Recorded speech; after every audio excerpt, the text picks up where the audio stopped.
Good evening, everyone. Welcome to Parents Engaging Parents Beloved Community Check-In. My name is Erica Beverett, here from Burlington County, New Jersey. And we are going to be having our topic based around fatherhood and Juneteenth. So we're going to be checking in with our friends and our community members and listening and hearing what's going on in the community. So I'm going to bring Aisha on. Hi, Aisha. How are you? Hi. Welcome to Friday. Woo, jeez. I made it through a weekend So at share home with and us what's nothing to going on do. in your community or in the community. Um, oh, jeez, this community is it's evolving. It's evolving. I'm like I used to see nothing, but now with a lot of stuff lifted, people are coming out more. There's more activities being held. I got a park. Irvington Park is doing a concert in the park with live performances and vendors and stuff. And I'm like, I haven't seen one of those in I guess 2 years now. It's been a minute since we've been locked down and not doing anything. So there are a lot of good things going on in the community. Of course, we know that we are masked. We're not foolish enough to go mask free, no matter what the vaccinations say. Everybody's still walking around with their mask on, social distancing still, but it's just a matter of being able to be out the house, not Mm-hmm. stuck in our own personal space and not going anywhere. The restrictions lift is really a good thing. So there's a lot of community stuff going on. So I'm happy that they're doing what they're doing. Yeah. Yes. Shout out to the Black Student Union at my kids' high school, Rancocas Valley High School. They had a Juneteenth celebration today, and there were lots of people out. I mean, it was a really nice event. I saw CBS Channel 3 there, and the dance team performed, and the cheer team performed, and people were walking around. They had vendors. They were selling the food. So it was a really nice event. It was a beautiful hot day. They played flag football with kids, and it was a good all around event.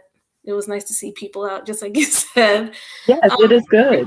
For the most part, yeah. A lot of people did not have their masks on. I wore mine. But for the most part, I think a lot of people are vaccinated at this point. We've been seeing a lot of those numbers going up as the time has been going by. So yeah, I think we're marching on towards that herd immunity, right? Yeah, it's the So move. It's the move to make right now. mm-hmm. So I'm gonna bring Elise in. Elise, hey, how are you? Hi, how are you? What's going on in your community, Elise?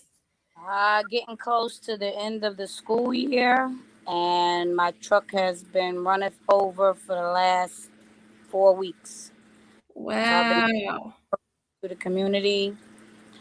Today, I've been running around giving out produce, helping other pantries, and delivering produce to seniors in the neighborhood.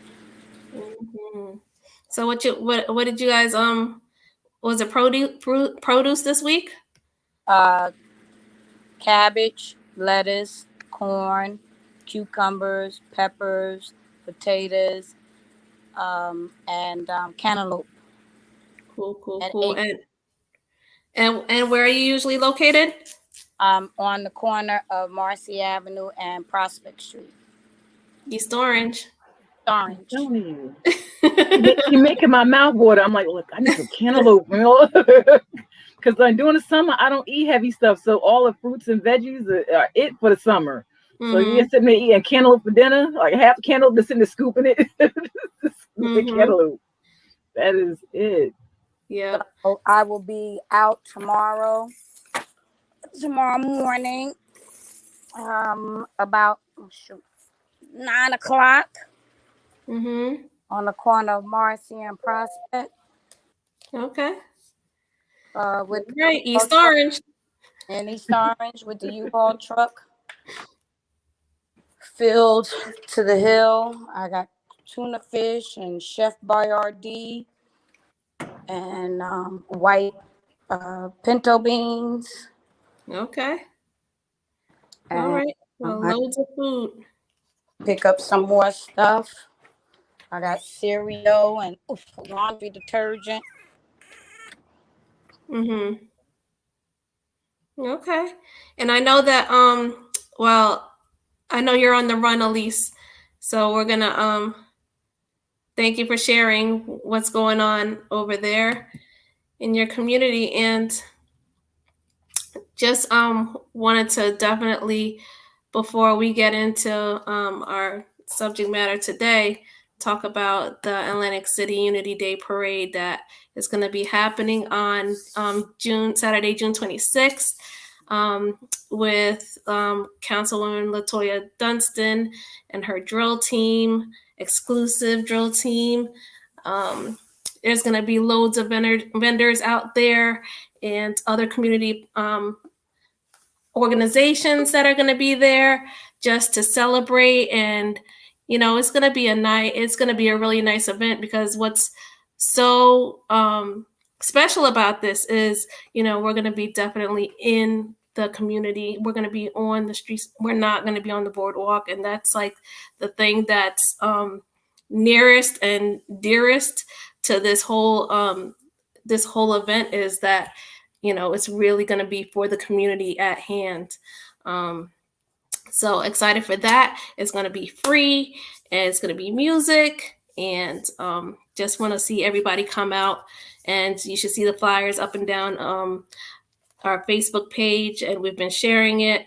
So looking forward to seeing everybody register. All you have to do is just scan the code with your phone. You just open up your photo, and then just hold it down, tap it, and the form should come up so you can register, so that you'll be able to enter into the raffles that we have going on. All organizations are bringing out their own baskets that they're going to be donating, and that's an opportunity to be able to win some really nice stuff. And I know Elise got a lot of things up her sleeve, and if we can get her back in a few, maybe she'll be able to share with us.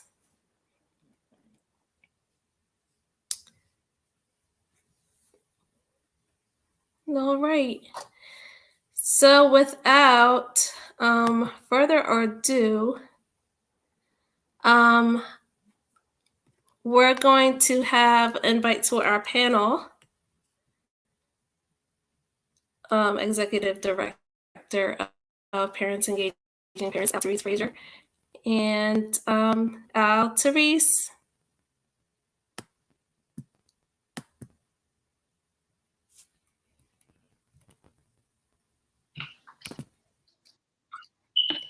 Hello, good evening. Hey, how's everybody? Everybody's good. So we have you on here because we want to get the insight on what's going on with the barbershop talk, because this is going to be the barbershop chat. So now we want to put one ear in the door, or on the door, to hear what y'all dads be talking about in the barbershop. Oh, man. I need to get to a barbershop. Talk about a barbershop. I see. I ain't been in there. I ain't been in there listening to the brothers in a minute, but this social media and this virtual world allows us to stay connected. But forgive me, I ain't been in them chairs in a minute. Me and you both. Yeah, it's the work. It's the work. You've been working hard. Definitely. So go ahead. Nah, so I was saying, I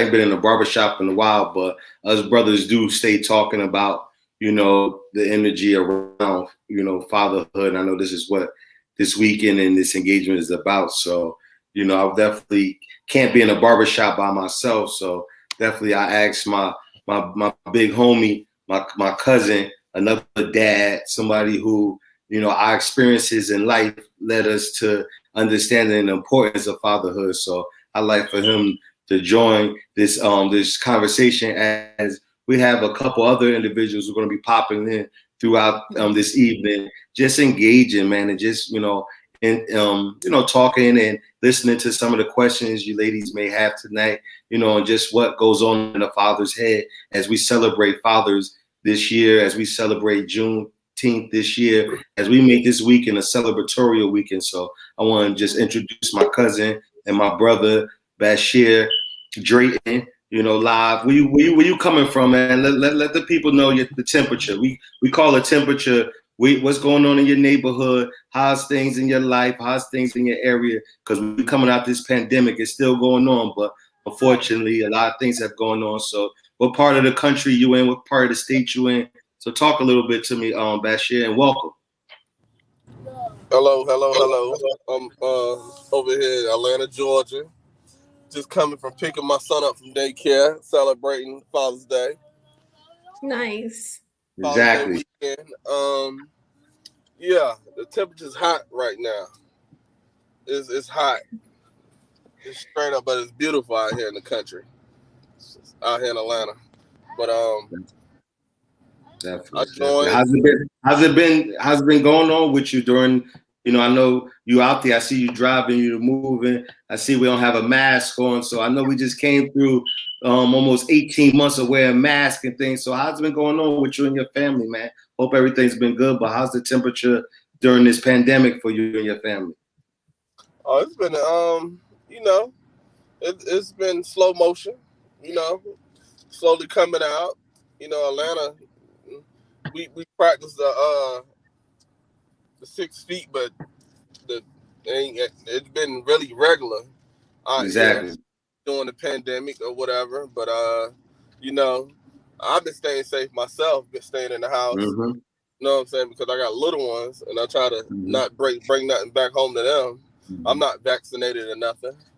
You know what I'm saying? But I'm trying to stay safe. Continue to stay safe. Respect.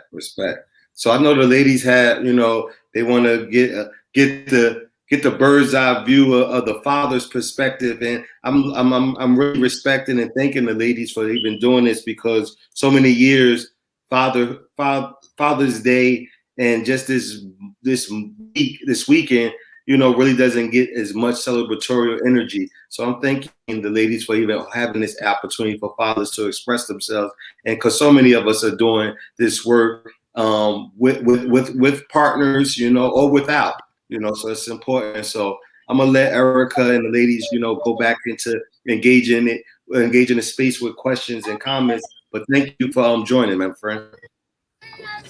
Yeah, I'm honored, cuz. Thank you, man. Thank you for the invite.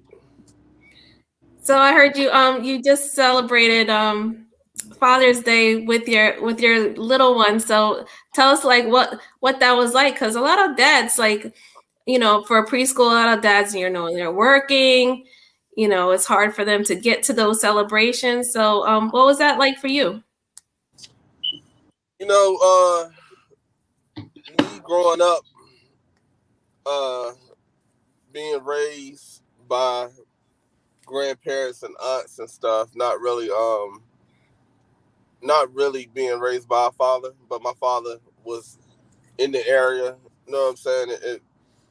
It makes you think you will end up getting the same mindset as what you seen growing up, tradition growing up, but you end up doing the opposite.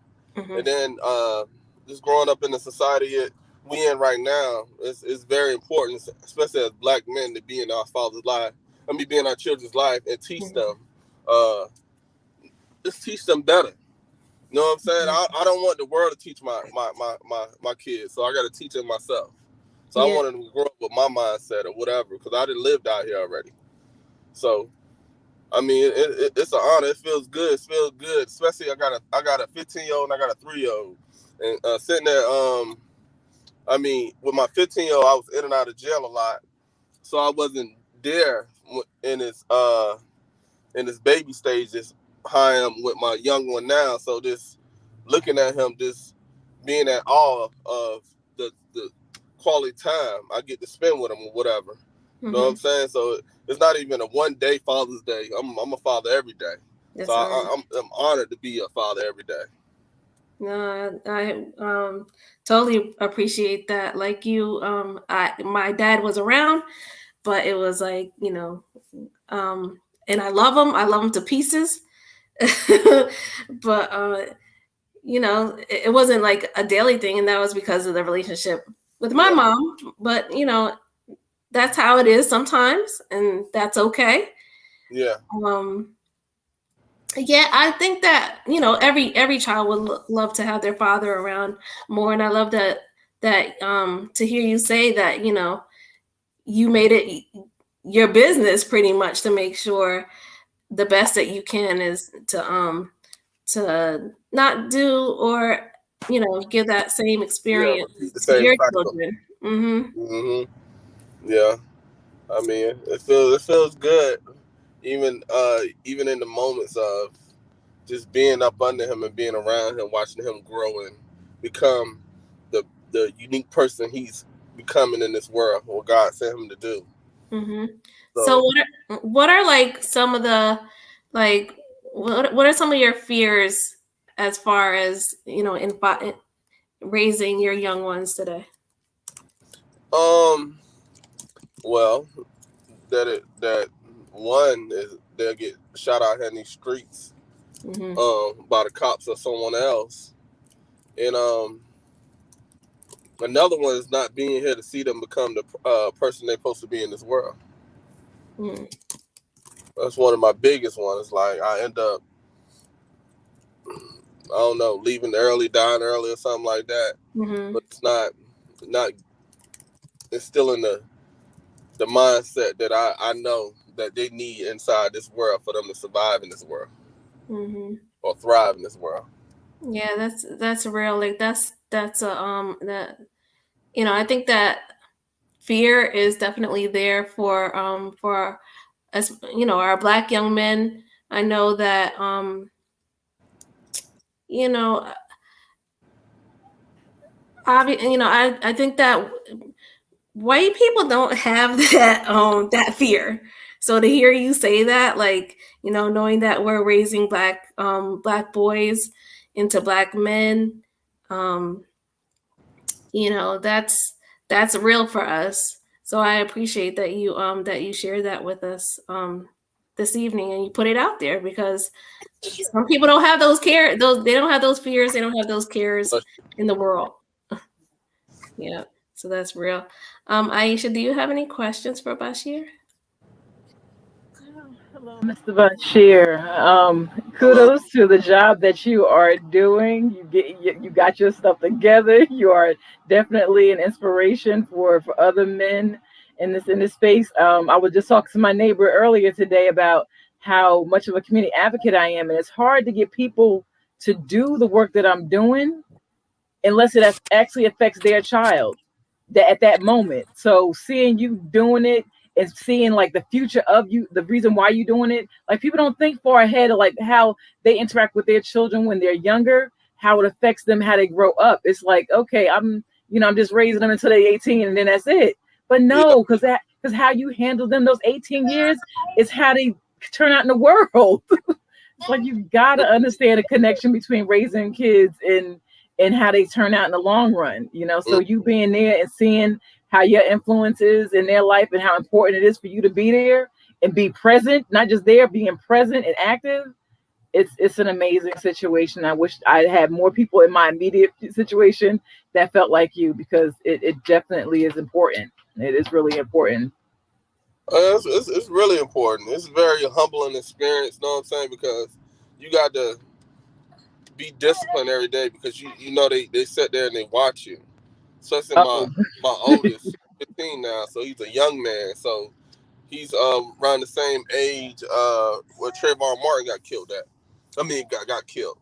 But that's the area I live in Florida, in Sanford, Florida, the same area Trayvon Martin got killed at. But I look at my son, I'm 6'5", and my son, 15, just turned 15, he's 6'5" too. And he's standing eye to eye. So it's like, it's a humbling experience, and I got to remind myself to remain disciplined, just sitting there, just watching him, because he's sitting there observing me, observing my move. I can't tell him not to do something, and nah, sit back, chill out. Yeah, I can't sit and tell him not to do something, and he's sitting there seeing me do stuff or whatever. So I don't try to treat him as a child, especially my 15-year-old. I try to talk to him as a young man, because at a 15-year-old, I remember when I was 15, I was off the chain when I was 15, especially being raised in Elizabeth, New Jersey. I think I was 8, 9 years old, and I was up the road in the park by myself, even though everybody knew our whole family, the whole Frazier family, you know what I'm saying? They know to watch over me, but at 15, I was already thinking I was a grown-up, a man or whatever. You know what I'm saying? So now I'm trying to catch my son and trying to steer him in the right way and say, yo, this is the direction you want to go in. Straight up. Especially as a black man, I'm like, yo, you got to be very conscious and cognitive of your surroundings and the people you interact with, whatever. So, I mean, I'm just blessed right now to be around my children and not to have opportunities, because I that's access another to my thing that kids that like that that. happens, in a lot of ways. My mother watches Judge Judy all the time, and or these divorce court situations, and you see the situations how the moms and dads constantly pit the child in between them and hold off situations. I'm like, have you still like have physical contact with them, have conversations with them, even I don't even know if you have custody of them, but to have those situations where you can actually on a day-to-day still interact with them without having mom interfering because of her personal feelings between you and her, and throwing the Yeah, child in between that's a whole nother situation that just hinders how we grow up as a people. yeah, Just because I had to me and my conversations with my mother about how I am with my father, because he wasn't really in my life like Eric was telling. He was there, but he wasn't like the father figure that you would hope to have growing up. But I tell them, like I tell her, like I yeah, tell my children, like children will see how their parents are as they get older and draw conclusions on their own. You ain't gotta talk down about nobody. They will see people for who they yeah, are. yeah, They will truly see that on their own. You ain't gotta rob them to do that like that. So yeah, it's just good knowing that you have that you are able, like you and your mom, your children's mother has that kind of relationship where you are still very involved in their life, and she is still there, hopefully still I'm there. just blessed that have my kids' mothers not to have that drama with them. They are just giving my kids anytime, like, hun, take them. You know what I'm saying? I just lucked up because I see some of the stuff other people go through. You know what I'm saying? Not to Why? say that it's easy, but it just me just being mature enough to approach the situation a different kind of way, knowing things didn't work out between me and their mothers or whatever. I said, okay, I got to stay conscious of how I talk to them or approach them, because I don't want that conflict and to not see my child. Oh no, no, Yeah, it's not a good thing. It's not never a good thing when you interact like that. I mean, some people need mediation. Some people really do, because they get upset, and and they take it out of context. But yeah, to be able to have like the sense enough, the maturity enough to know that you and the other person can't have a sensible conversation together, and have like a third party person that's not partial to either side to actually mediate between you two. It's sometimes something that you need. I mean, yeah, sometimes you have to understand that you can't communicate effectively just you and yourself. You got to have a third party person to mediate between. So understanding those errors that you have communicating with somebody, it's necessary sometimes to get to this point where you have a nice healthy situation. You're in both your boys' lives, doing lovely things at school with the littlest person. These things, these moments. And like I tell my older kids, I'm like, you miss out on some stuff when you want to argue and disrupt things. You can't keep on arguing and fussing and expect to make progress. You kind of got yeah, to let some things go to the wayside, because these kids see what we do. Like you were saying, they yeah, see what we do. yeah. It ain't take it, 90% of the and time, then it's not he's even old worth enough to it. have his own relationships. So if he get a little girlfriend, next thing you know, he want to start stuff like that and think that it's okay, because he see that if he saw it, he figures it's okay to do. So Yeah, they look at us. exactly. We are mentors to them at the age. I got a almost 16-year-old in my house, and all he do play video games right now, because of COVID. He used to be a football all week long, but now he's just home. But I'm glad that he's not in the streets. I'm Oh, let glad me he's not talk in the about streets. that. Let me talk about that, because you just touched a nerve in me, The because video game. with those video games, It's better well, than the my street. son, Okay, so my son, right? He is a gamer too. So today I was like, I called them up. I'm like, aren't you a part of the Black Student Union? He's like, yeah. I'm like, don't you have somewhere to be? They're having like a whole Juneteenth celebration, but now I just go to the meetings. I was like, no, you're going and you're going to go help. They're not going to need me for anything. That boy fought me, and you know what he did? He went there and he had a good time. So sometimes it's like that push. Yeah. And our kids need that push, that little extra push, just I really wanted him to get out the house and do something, but like I said, it'd be dangerous sometimes, because I mean, I know how, like, I was like Bashir, I mean, I was 16, 15 in the streets hanging on 18th Avenue with the fellas and stuff. And I'm like, I prayed none of my children would follow my footsteps. And so far, only one of them sort of tried to hang out with the gangs and stuff in the streets and found himself in a bad situation. Thank goodness his father stepped in. But it's just like, you don't want to push them to the streets, because then the streets be a whole nother situation that they're not mature enough to handle, or they don't need to handle. So, I mean, the video games are sometimes a lovely situation. You got to appreciate the video games for what they are. They keep them out of that kind of trouble. And also the girl trouble too, because I mean, you're playing video games, so you can't be, so you're not hugged up under no girl. You're playing video games. You don't know they talk, they can talk, but they ain't doing nothing. He ain't nobody's house.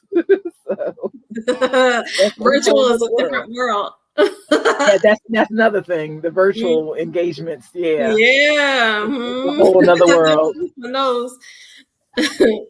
Don't sleep on those. So, Bashir, how did you get into that mindset of what you like? How you are? How did you get into that mind? How did you get into that mindset of, becoming? Come back in. Okay. Can you hear me? In the woods of Atlanta. Hello? Yep. All right, repeat the question. My phone going in and out. That's okay. Hey, settle down. Chill out. I was asking a little bit. Okay. I don't know, because I'm downtown. Yeah, looks like you're starting to get a little choppy. I was gonna ask if how did you get into that mindset of, you're gonna do something different, even though like you went through going to jail, coming out, and then how did you get into that mindset? Like, what other than seeing your children drove you? Like, was there somebody in your life that that inspired you?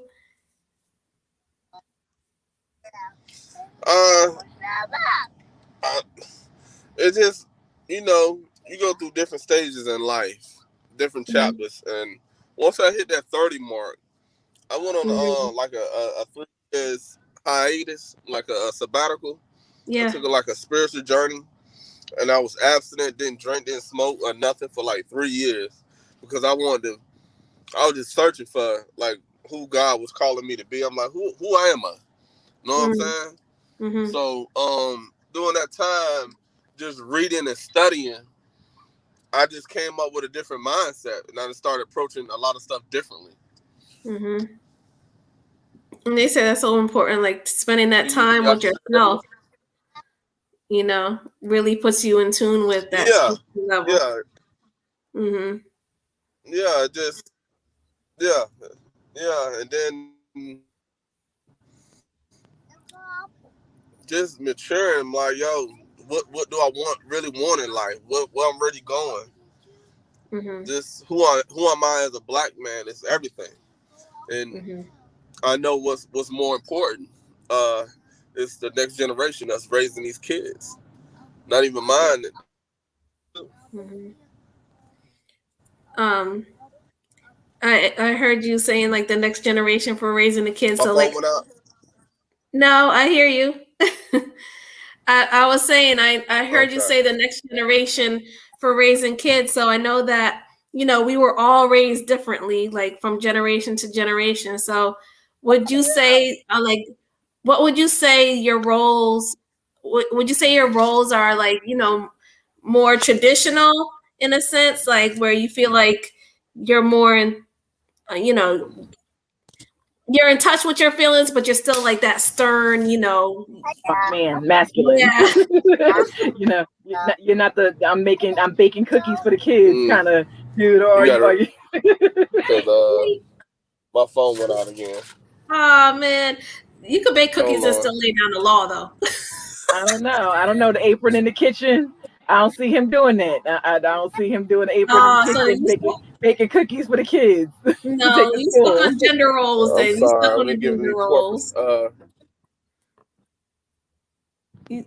You stuck on the gender roles. Can you hear me now? Yeah, we can hear you, Bashir. We were asking you what. Come back in. Okay. Yeah, so we were we wanted to touch on what are those gender roles? What would you say your role is as a dad? Do you fit into that box? Oh, of tradition? Oh, nah. This is 2021. Mm. So what are you doing different? What are you doing different as a dad? So you got to remember, I don't have a model as a dad. I never met my father in my life. So when we say, what am I doing different? I don't know what was to be done to begin with. So I'm only doing what's naturally comes to me in the love for those human beings that I help bring to this planet. And I just go from there. He don't fall into the stereotypical roles either. Like me, I hang sheetrock, I lay cement, I do plumbing. I do it all. I do all the stereotypical roles of the masculine side. I do them all, and I bake. So. Those are tasks, really. But like I'm talking about more like our approach to raising our children. Because I'm definitely in that. I'm definitely that mommy role where I'm more lenient. Yeah, like my kids definitely know when they've crossed the line, and. But just wondering what approach men are taking nowadays. As far as you can ask me that question again. My reception was bad. Yeah, so we were asking about gender roles. Like, do you fall into that box of gender roles when it comes to raising your children? What you mean gender roles? Like, that's what I said. Exactly. That's what I'm like. We all as parents, like when we have our kids, we do everything. We good and bad cops. We didn't have a strong example of fatherhood. Like we rolling off of what we rolling off of, like the blueprint of love and what we just know. Like you said, I heard you say as a 30-year-old, when you got to your 30s, you matured, you started really searching for something, and in that search. Same thing with me, and that search is where I developed my parent skill. My parent skill came in the development of me too. One thing I respect, 100% is these children have a dignity that we have to respect. And a lot of parenting, in the parenting I grew up in and I grew around, dignity wasn't given to the children. Children was to be seen, not heard. Children were to be, put in a position of servitude to whatever behavior the parent gave. Now I'm really looking to balance that. I'm really listening to Altasia. I'm really listening to Alana. I'm really aiming to understand where Deshaun and Altaria are coming from. And that's not really what I came under and what I seen around me either. What you wanted to say, Bashir? Yeah, I agree with you. Yeah, I agree with you 1,000%. And not even that, because nobody ever taught us how to be a father. You know what I'm saying? It was no book we read or anything, so it was like just living life and end up having babies and just trying to figure it out for yourself how to be a father. So it's been challenging, and it still is challenging. You know what I'm saying? Because it ain't like we didn't have the right people around us. It just they didn't teach you the right tools in life and for you to be better in life. Because I came up in an environment, it was chaotic, but it was love there too. Tough love. A lot of tough love. You know what I'm saying?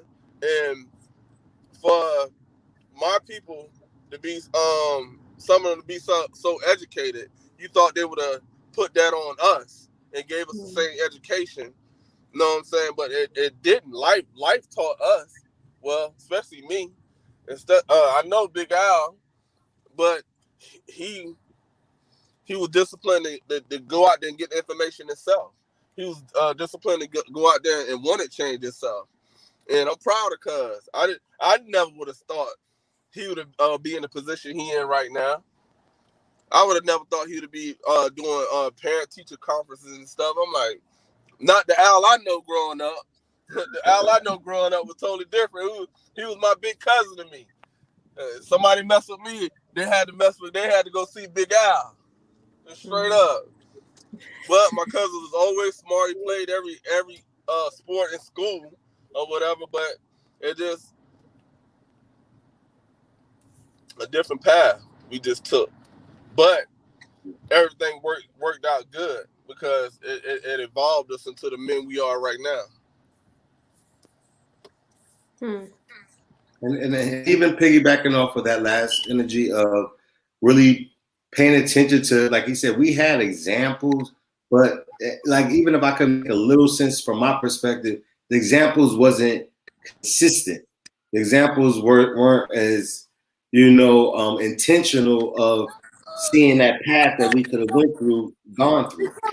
So that really, played a big role in that we still was able to come back to the men that we are today, because there was a vision of something.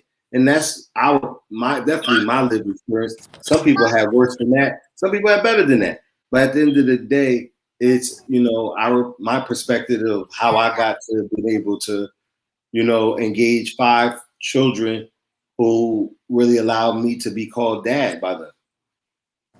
Yeah, that's even more amazing for somebody to be calling a little person or another child to be calling you father. Like, dang, it wakes you up. Like, I'm a father, and I do want better for my kids. Because either I'm gonna teach them or the world gonna teach them, and ain't nobody gonna love your child like the way you gonna love them. You know what I'm saying? So that's how I look at it too. Ain't nobody gonna be able to take care of discipline I don't want no another man disciplining my kids. Or you know what I'm saying, or being a father to mine. I'd rather be that. I want mentors, I want leadership, but ain't nobody gonna be stern with mine the way I'm gonna be stern with mine, because I want the best. We want the best out of all our kids. So even growing up under you, Al, you know what I'm saying? I looked up to you. I looked up to Corey. You know what I'm saying? Because I grew up under love. I didn't know what a father is. Still don't. You know what I'm saying? No, definitely. And I know even I'm becoming a father. I'm involved in every day. And that's important that, we were able to see examples. And even now, like I hear your baby behind you and just proud to see the man that you've become and the man that, we're able to lead for them to become. So no, thank you for definitely coming through, man. Definitely thank you for sharing, and I think, like I said, the ladies for allowing me and you to have this opportunity to really be in a position to share a platform to just talk about, our lived experience. And even though, everybody is different and everybody's experience is different, that we were able to now, like you said earlier, thrive. No longer are we speaking about surviving. No longer are we speaking about, just being complacent, that we're in a position of thriving and reaching to so much higher that our children get to see that elevation themselves. Like, and that's an example, and shout out to the cousins that was in front of me, like, our cousin Kenny, the amazing work he doing with his daughters. Our cousin, made it to state championship honors in basketball and definitely track. But also, she's a great individual academically. So when you talk about You talking about Madison? Huh? Who, Madison? Yes, you know what I'm saying? It's like it's just amazing the work that, you know, like I said, my cousin, her father, I was able to see. And then shout out to Maddie, who's been DJing last month, a couple of the events that we was a part of. So we definitely, like you said, had an examples, but the consistency was so important. And we are now able to be consistent in our children. And I want to bring a friend on too while you here, cause that, you know, I love this generational gap thing I like to do. This thing called generational gap where I got a good 10 on you, but this brother right here got 10 on me, and he's a friend of mine, another individual who understands the importance of fatherhood. You know, and it's important to me the way he understands it, because he understands it in a level where blood is not just family is not just blood. A person like me being a foster child, being an adopted child, I love and appreciate women and men who take on parenting and claim it as their own without the child being flesh and blood regardless. And this gentleman is an example of that, of having, fathered many of children. And I'm not too proud to say he fathered my style of working and engaging brothers and sisters as we come home from prison. So shout out to the brother Art. Art, what's going on, man? We here having a barbershop talk, man. The ladies I is in the see, I building see. too. Ladies in the building too, because this is unisex barbershop, baby. I see. Well, hello to the ladies and hello to everybody else that's looking and listening. And when I seen the link, I said, let me just get in and listen. But the conversation has been getting so good. I'm like, how you get in? How you get in? Because living in 2021, like you said, and a few people said, fatherhood has changed a bit from what I had when I came up. I would just happen to be blessed to have my father at home, to have my father's father around, and have my mother's father around. So I seen generational marriages work for years. And so, Al, like my current marriage, you've been with me from the beginning of it, and I entered into that marriage, not having bore child or children with her, and taking those that she had there already as my own, and just to share some highlight for me, like last weekend was a joyous weekend because my oldest grandson, which is her son's oldest, graduated high school, and like everything in our relationship is momentumized by him. Like when he's 5, that's 5 years of our relationship. 10 years in our relationship. So 18 years later, this guy is walking across the stage, and like us and me, and I'll just say for me being there, like he really appreciated his pop being there, Let's shout him out, man. Let's shout him out. What's the high school he graduated from? What's his name? No, man. His name is Kwame. That's my guy. But the high school is in Roanoke, Virginia, and I think it's PH or something. I don't know the name of it. But it was fulfilling for me knowing that where I came from personally, even having those examples and ended up in prison twice, to be there for him. Like my dad was for me, or my grandfather was there for me. Like those values never left me. Like, and I heard you guys saying that you might not have the consistent example, but you bore values from other people, maybe in intervals, maybe in periods of time, but eventually you took those values and began to incorporate them. So like it's like the brother said. It's like the brother said, Bashir said, by the time we got to our 30s, those pieces was able to be stacked up. And because we were alive, we weren't still in prison, we weren't dead, we was able now to build on that foundation. So it's a blessing to continue to stay in the grind. But go ahead. Right. That was it, man. Looking at, fatherhood today and, understanding through what the work that I do, working with the incarcerated people, that the importance of a father being there. You know what I mean?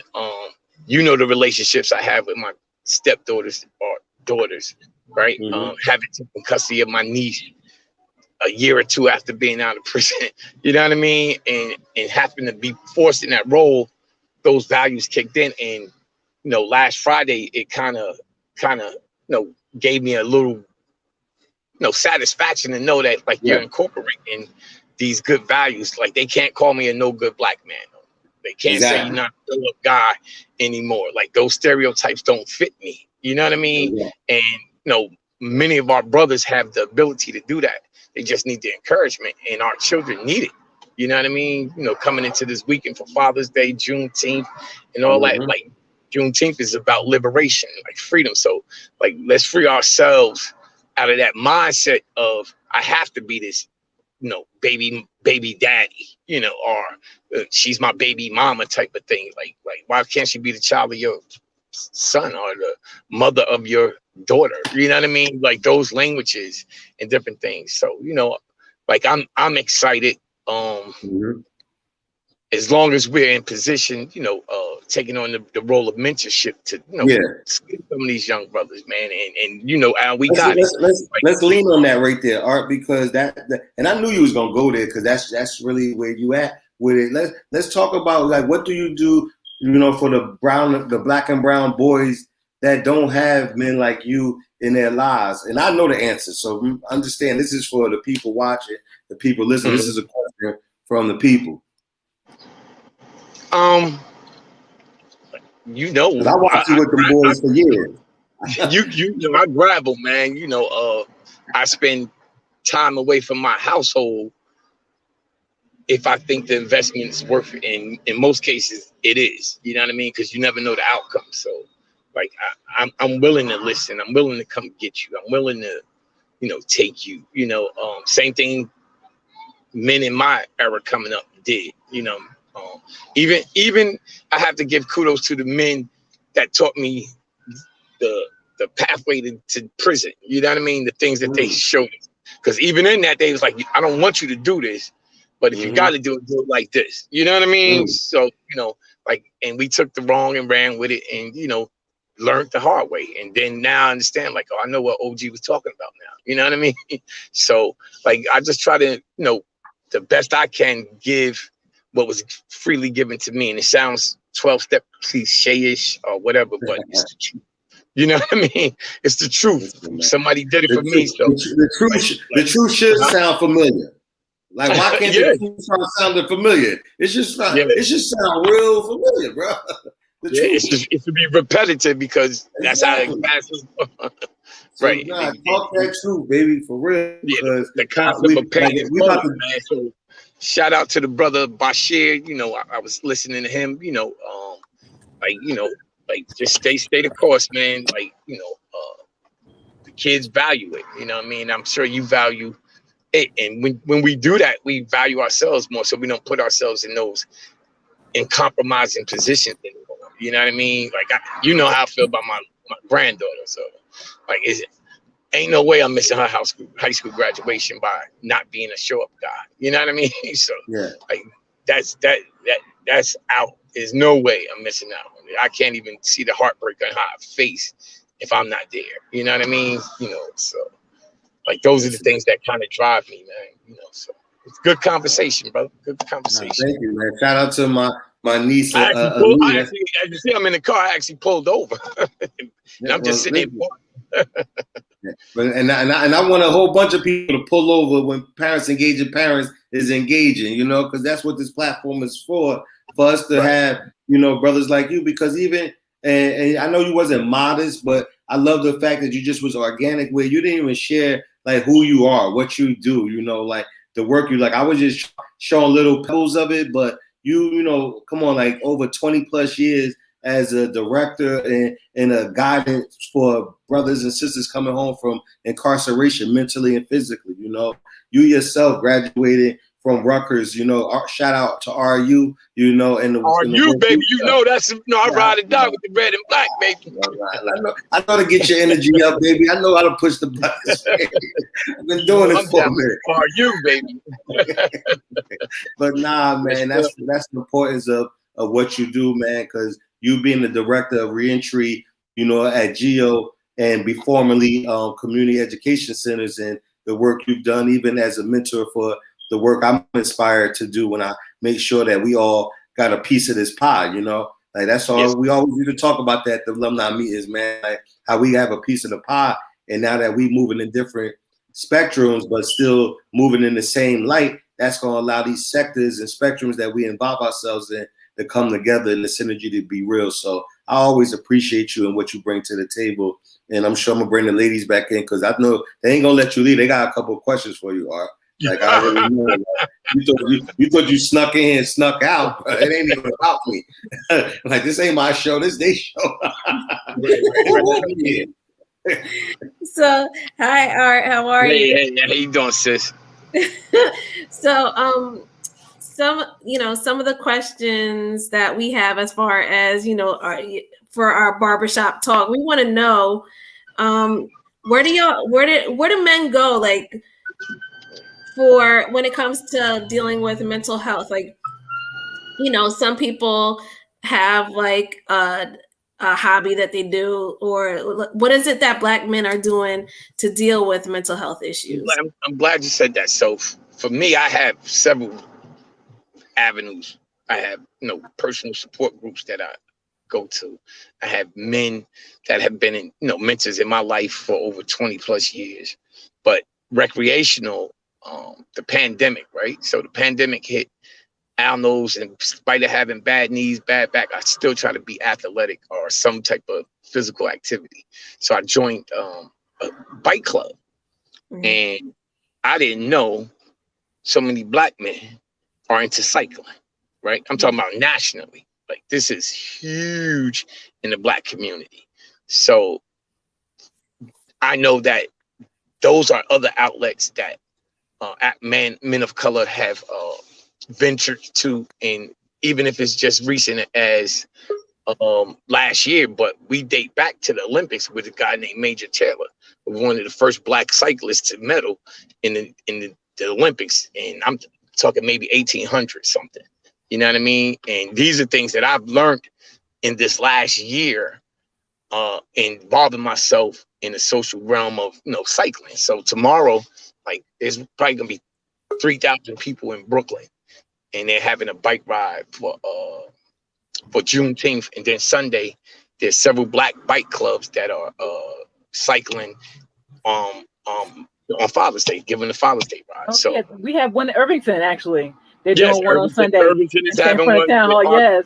Yeah, Al Tariq Kinney. Yeah. The NAN movement is sponsoring the in a partnership with the town council people and mayor and stuff are sponsoring our bike ride on Sunday. Yes. Right. Get So everybody out. Yeah. So there's avenues. It's just, can we put our male ego to the side to participate in those other realms to relieve ourselves of the mental stress, social distress that we face. You know what I mean? So like I've benefited from riding in this bike lane. I got 3 bikes now.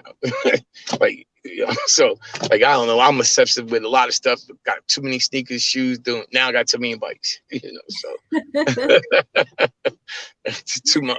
Actually, the third one I ain't even bring home yet, so I ain't even get the butt whipping yet. So wow. Yeah, when she see that one, she gonna be like, yo, you bugging. So, I think you're trying to get her to come along now. I brought her bike too. She got nice. one. Nice. Yeah, but there's avenues. Go ahead. Yeah, no, Aisha, did you have any or Elise, did you have any questions? Yes. How can we get more fathers to join the movement and bring the energy to the community?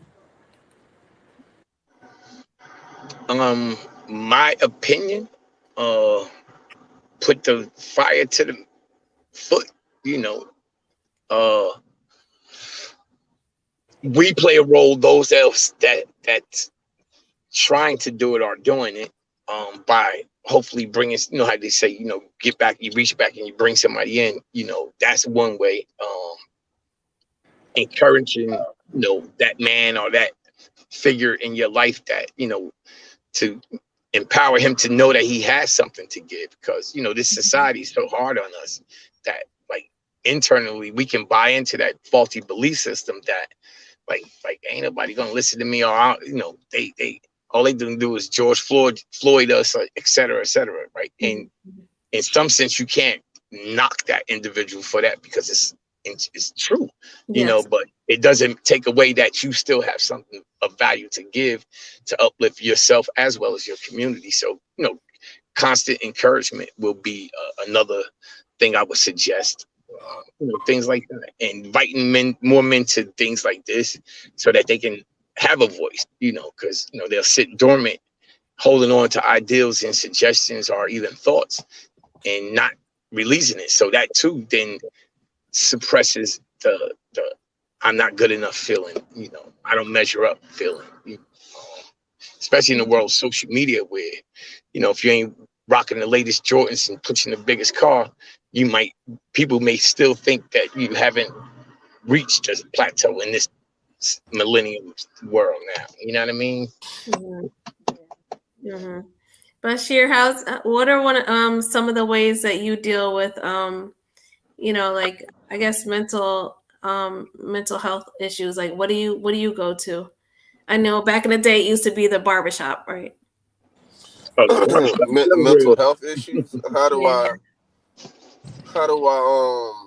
what you saying, like get How out do what you I'm deal? going Like through or something? some people deal it. Yeah, like how do you deal with it? Because I mean, we all to a degree deal. I guess Erica's trying to say, where's your woosah at? Yeah.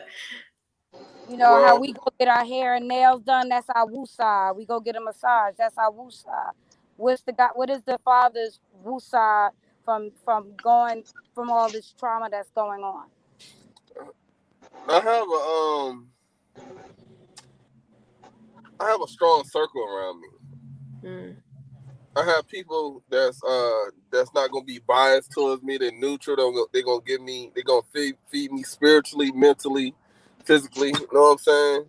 I got a strong circle. So when anytime I need a release, I can go to that one of those people in that circle, and it's very small, very few, but I can go to them and just talk it out and see another point of view from a different direction or whatever. So that's how I get mine out. Yeah. Hi, Larry. How are you? Just share with us where do you go when it comes to mental health issues? How do you deal?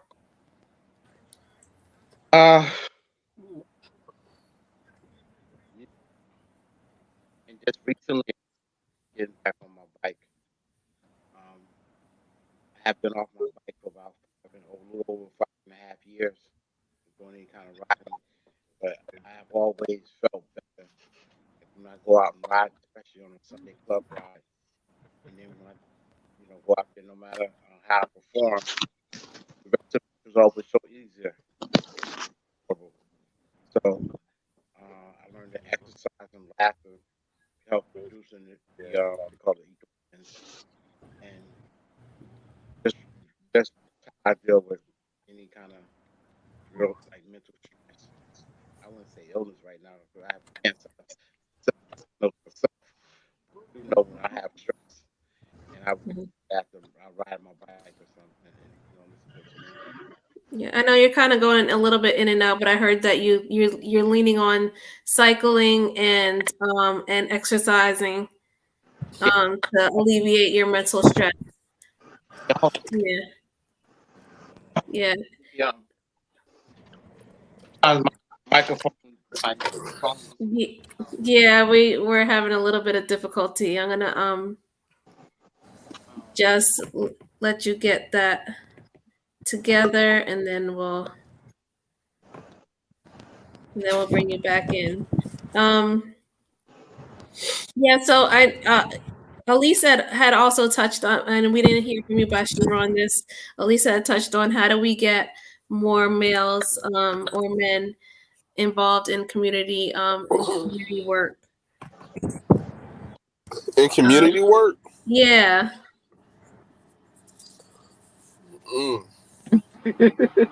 That's a good question. That's a good question. Like, what do you think? What do you think is like, what do you think is not? is, I guess, the blockage with more men coming forward to, work within the community.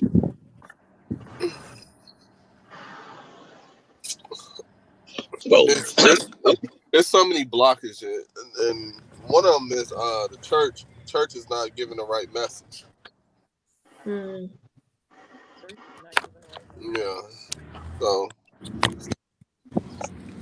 Yeah, a lot of times, we lean on church, and it doesn't pan out to be what we thought it would be, because we realize there's a lot of hypocrisies in the mix, and maybe it's because we've been we've been brought up to believe Bible, Bible, Bible, Bible, and everything in the Bible, and it's cut and dry, but yet it's not really cut and dry. Like, we're all human, and we all make mistakes.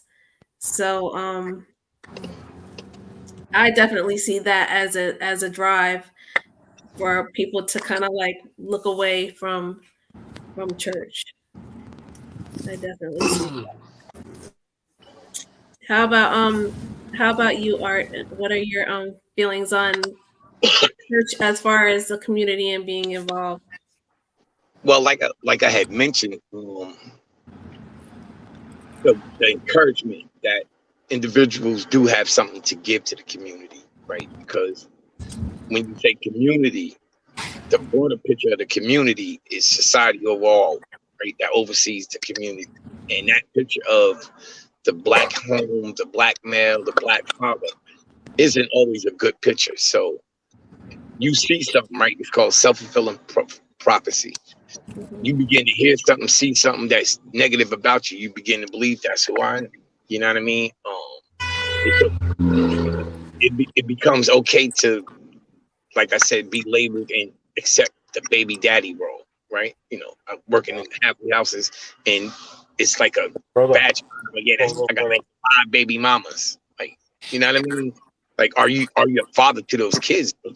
Like, you know what I mean? Like, you can have 5 baby mamas, but are you a father to their kids? So the images that they see should help emulate what we need them to be in the community, and like the brother said, the churches, the places of worship do play a major role in that. Like, having come up in the, born in the 60s, raised in the 70s, 80s, like the churches was in the community. The mosques was in the community.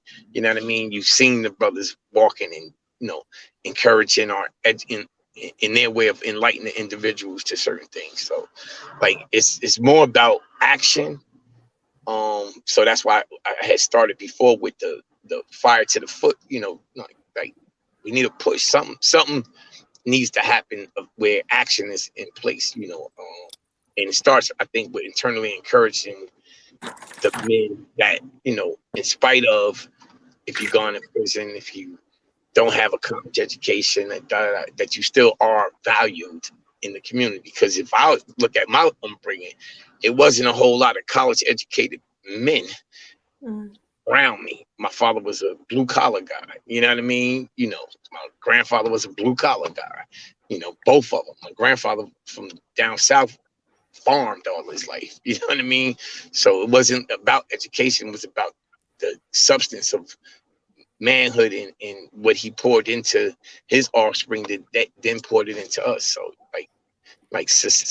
the social media world has damaged that for us. So how do we get past that? We have to start putting that positive message subliminally back into the individuals through social media or whatever, but like you are good enough. Like we need you, so Yeah. that would be fun. I love that you just said that. We got to put that, start honing into those subliminal messages, because that's everything. Like, we need to widen the. I'm sorry. We need to widen the lens of.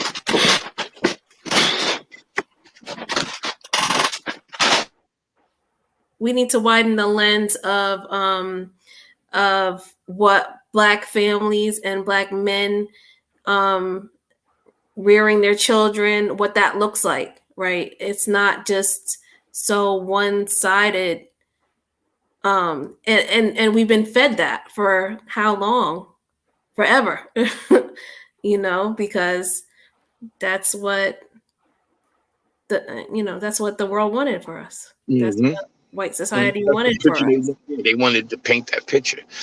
Like I often speak, and if I share that I have been incarcerated twice, right? I include, but I have to say I broke the stereotype in the opposite way. I come from a 2-parent home that was born and raised in a 2-parent home. So I saw 2-parent homes. You know what I mean? Because stereotypically, the Black person that goes to jail automatically is a broken home, drug addicted parents. Nope, wasn't my case. It was based on individual choices. You know what I mean? So, like you said, for so long, it's been perpetuated that's the majority of them. You know what I mean? So now we got to reverse that. Got to kind of reverse, hopefully, that curse of thinking that that's the picture. That's not the picture. So. Mm-hmm.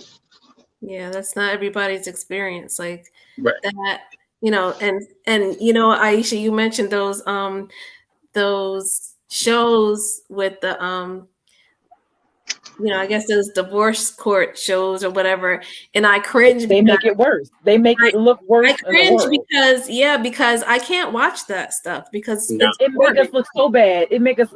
I mean, I know a lot of people do it for notoriety, for being able to be on TV, but it make us as a people look bad to the world that's watching us. Mm-hmm. They see 12 baby fathers in, and you still saying he's not the father. Are you serious? Are you 12 baby fathers in, and you still saying not the father? That makes us look disgusting and immoral and all sorts of lack of value, and they judge us based on what they see in the media. Mm-hmm. They see too many of us on the screen. That's why, I mean, it sparked the movement of Black Lives Matter, because you're seeing us constantly being attacked by police officers. But on the other end, it also makes us look like our neighborhoods are like our children are out of control and all sorts of stuff. It's a double-edged sword in the media and how they turn the stories on things. And like I said, the shows don't help us. I mean, they're addicted to TV to watch, because just like you can get 1 million plus watches for a street fight, but when you share something like this meeting tonight, how many people go back and watch? It's really crazy that people really feed the fire of negative energy opposed to the positive things that are going on that actually help a community, bring a community to where it needs to be. Mm-hmm. So getting Black fathers involved, more so, it's a struggle. It is a struggle because it has to be presented as a win-win. I get it on some level, but it just, in my mind, like the stuff that I do it because it's the right thing to do. And that's just how I am at the age I am. Mm-hmm. But everybody is not Aisha. I definitely talk to my neighbors and talk to people on a regular to do stuff. And I'm like, you got to see, in the end, we all affect each other. We got to do more. But people, I mean, outside of our household. That's why I've always been the mom that picked up other people's kids and took them in soccer practice and this, that, and other, because all of them affect my children. Being a volunteer for Girl Scouts, being a part of the PTA, being the soccer mom for the Pop Warner football.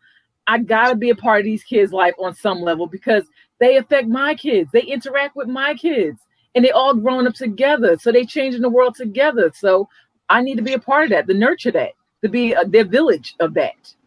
Mm-hmm. But it's hard to push people in that direction to do the same thing. Mm-hmm. Yeah, that's for truth. I'm gonna unmute you, Larry. You good? I don't know. Can you hear me now? I can. Okay, I took my headphones off and I plugged my speaker in. I know there's something wrong with my speaker on the computer, but I got an outside speaker.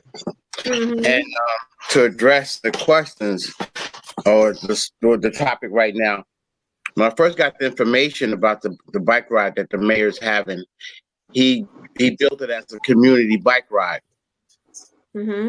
Took the extra step and said, it's on Father's Day. I didn't change what he said. I just added. So when I put out the email and the text message, I put down all dads, granddads, step right up dads. I'm going to be a dad, Aaron Lake dad, Maury Povich dads. And the judge said I was the dad on Father's Day. I put it like that to try to, and then at the very end of the flyer or the brother flyer, all moms, please pass this information. You get the mom to say, hey, look, why don't you take your kid for a bike ride? You know? And he didn't bill it as a Father's Day ride. It just happened. He billed it as a community ride, but the flyer never said anything about Father's Day. I just added that myself, and I also had the principal added to the school website. And I don't know why it wasn't added to all the schools' website, being that the mayor himself is married to the superintendent of schools. And they should have put, maybe, I'm not in a position to say something. I didn't see them, but I think they should have just said, on Father's Day, and had it sent out to all the schools in the district. Just to encourage dads to step up, because if one or two kids in the building know they're going for ride for certain, they're gonna spread that to other kids. They're gonna spread that to other kids. Yeah, and I think a lot of kids have taken a liking to riding their bikes again. I've seen a lot of kids riding bikes in the neighborhood. Yep, it's resurfaced. Yeah, for sure. For sure. So, what are one of the I know that I had asked you this, but you had got chopped up a little bit. So, wanted to know some of the ways that you deal with mental health issues if that comes up. Well, how I like I said before, I really cannot self-diagnose myself, but the way I deal with stress, and everybody knows what some stress is. I've been off my bike seriously for over 5.5 years, and just recently, the past 3 weeks, I started getting back on my bike. I have always had a good week or a better week when I rode hard on a Sunday, and the rest of the week just was a lot better for me. And so my cycling and my music is how I deal with some mental stress. I listen to my music. I go out there, I ride a bike with the club. You get the camaraderie going. You get the a sense of freedom and a sense of control over some things as you cycling. And then you come back, and then Monday morning is just so much easier than if I didn't ride. So I think the word is endorphins. When you're laughing and enjoying yourself, you increase your body's endorphins, and I have a better week. Say that again, Larry, because everybody be asking me like, "Why are you laughing?" I'm gonna live long. Oh yeah. You want to get somebody to laugh? Say, hey. I mean, sometimes I tell people, sometimes even kids, I said, some people are happy to be ugly, right? If you say to the average woman, "Hey, you, come here, ugly," they're gonna smile and say, "I ain't ugly," and already they smiling. I said, "See, now you happy to be ugly." That works for 85% of the time. When you can get somebody to laugh or smile. See, I said that now. I said ugly, and you sit there, you can't stop smiling right now. Okay, so no, I find it funny. Yeah, but most people find it funny. That's a class assignment one time for me. I told everybody to go home, call your mother ugly, and write down the first thing she say or do. And almost all the class came back and said, "My mother laughed." My mother said, "If I'm ugly, you ugly too." Something like that. Only one person came back with some negativity. I came up to the school looking for me. I was like, damn. Yeah, it didn't work out.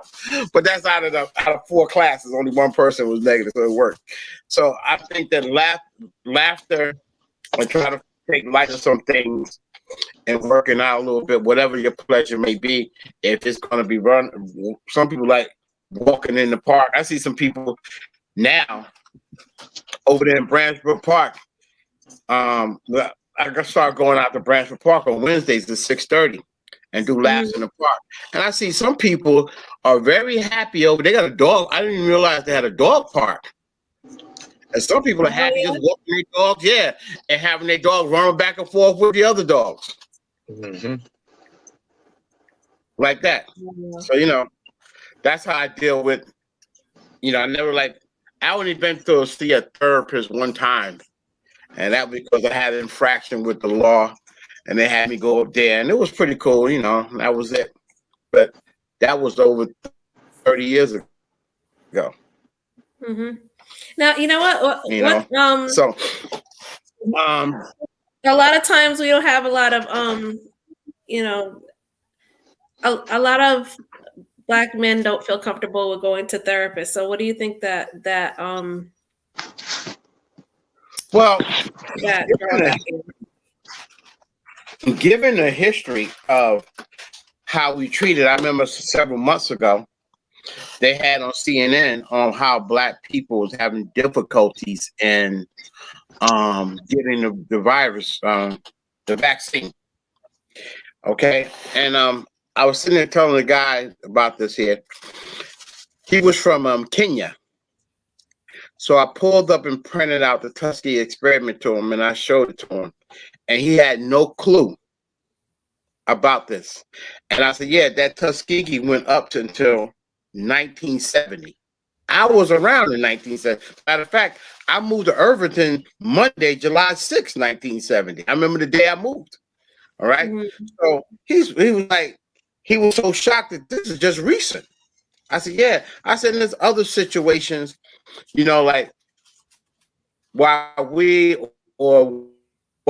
many, especially elderly Black people, are very leery about the medical world. Fannie Lou Hammond goes into a hospital and come out sterile. She didn't go in there for that. She went in there for something else. Right? Mm-hmm. And so we're very leery about someone sitting there trying to put our problems or issues out there, when a lot of times some of the issues are caused by the powers that be. So you don't need me. Okay? Some of the issues that we having are caused by the powers that be. Mm-hmm. And then we're going to sit back and talk to somebody about our issues when some of our issues is rooted within you. I had a friend of mine who had issues with the Port Authority police. As she go up in ranking, the more issues she was having. Right? And then they'll have a therapist program for people who need to be talking. But you talking to the police psychologist about the actions of your code. How does that work out? And then you don't fix it. A lot of people walk around here upset about the Confederate flag, and listening to Mr. Farquhar on a YouTube channel some months ago, maybe over a year ago. Why are we so upset about that flag? I'm not. I see it, and I was glad to hear him say something I was thinking.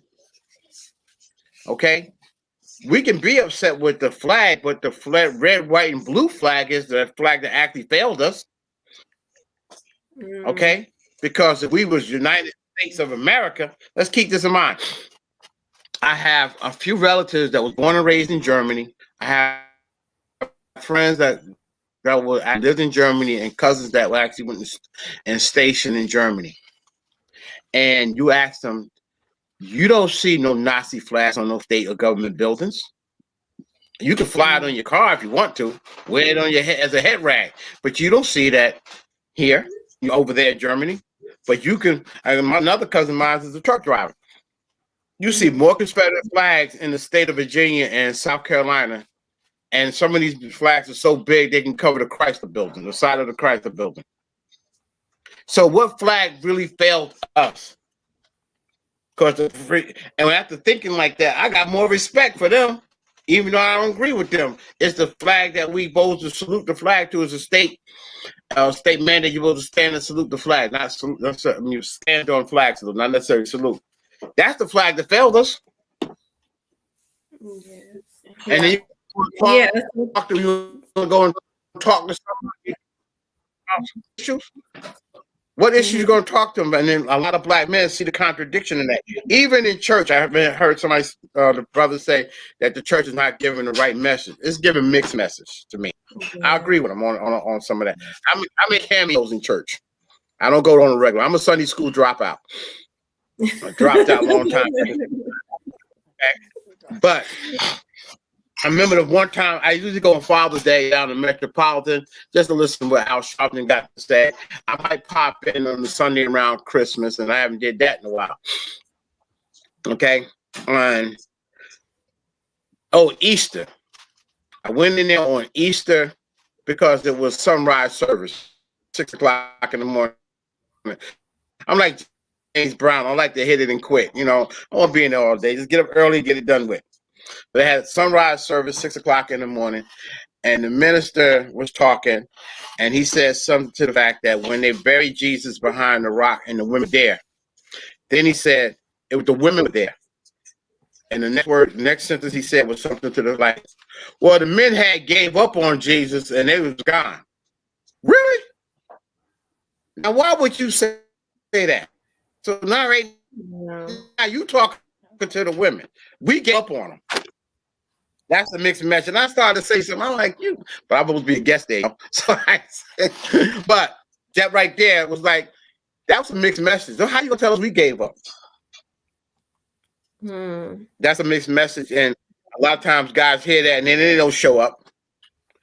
A lot of guys only show up to church, you know, one, because some do go because some go because they just met the girl and, well, you don't want to go to church with me? All right. No, I hear you with the mixed messages, because I know a lot of times that we, you know, we hear that the medicine is there for us, the medical is there for us. We have, you know, all these things that are available for us, but yet a lot of times Black men are excluded altogether from. All you gotta do is watch from the data, like, and I know that you just said that, you know, like a lot of people didn't have that trust, you know, because of things like the Tuskegee experiment. Yet, you know, it was the trust, and it was the fact that they didn't really care to see Black men at all as far as learning what they needed medically, right?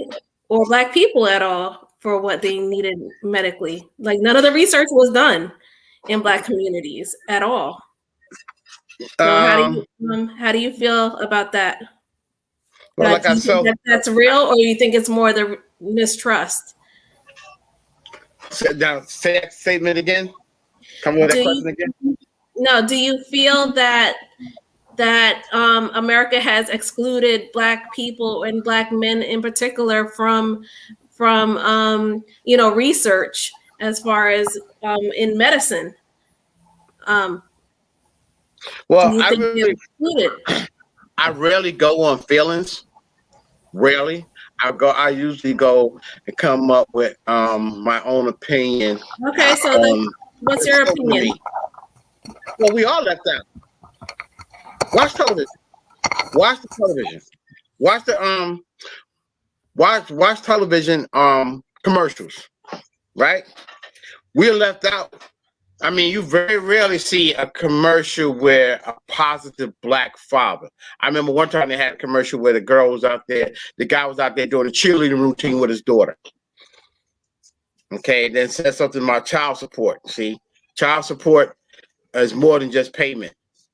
But the guy out there enjoying the time with his daughter. Other than that, when you watch the commercial, you are there, the Black women are there, and the Black men are not there. And if he is there, he's gay. And they just recently start showing some interracial where the men, I remember about a couple years back, they showed the interracial where it was a T-Mobile commercial. It was 2 Black men out in different situations with white women. I was like, wow, that's something new. I ain't see the commercial no more. Then that Cheerio commercial. Yeah, they made a big deal about that Right? cereal. Yeah, black women fed up. Y'all black women thumbed it up. And the black man and the white woman wasn't in the same commercial. Wasn't in the same in the same picture at the same time. The little mixed race girl with the mama, and next thing you know, she putting Cheerios on, and black women, why she gotta be with that? Okay? But you're thumbing up the other way around. So a lot of times your victims are what you put out there. So a lot of times we are excluded. Okay, we definitely who's putting excluded. it out there? It's not us. We ain't putting that out You don't have to thumb it up either. And I have a cousin of mine. She lives right over here. She's a doctor, real medical doctor. Oh, black men, we want black women want black men. I said, well, wait, well, me and my friends, I said, you and your 4 friends are just that. You and your 4 friends. Because when you see it the other way around, why aren't you thumbing that up? If that commercial is a Cheerio commercial, if you made a stink about that, make a stink about the other way around. And why is it that when you show these commercials, right? If you, like, perfect example, Terminex. Okay. The white couple, oh, we got termites. Then the Terminex man walk in out of nowhere like Ron Sterling. Okay.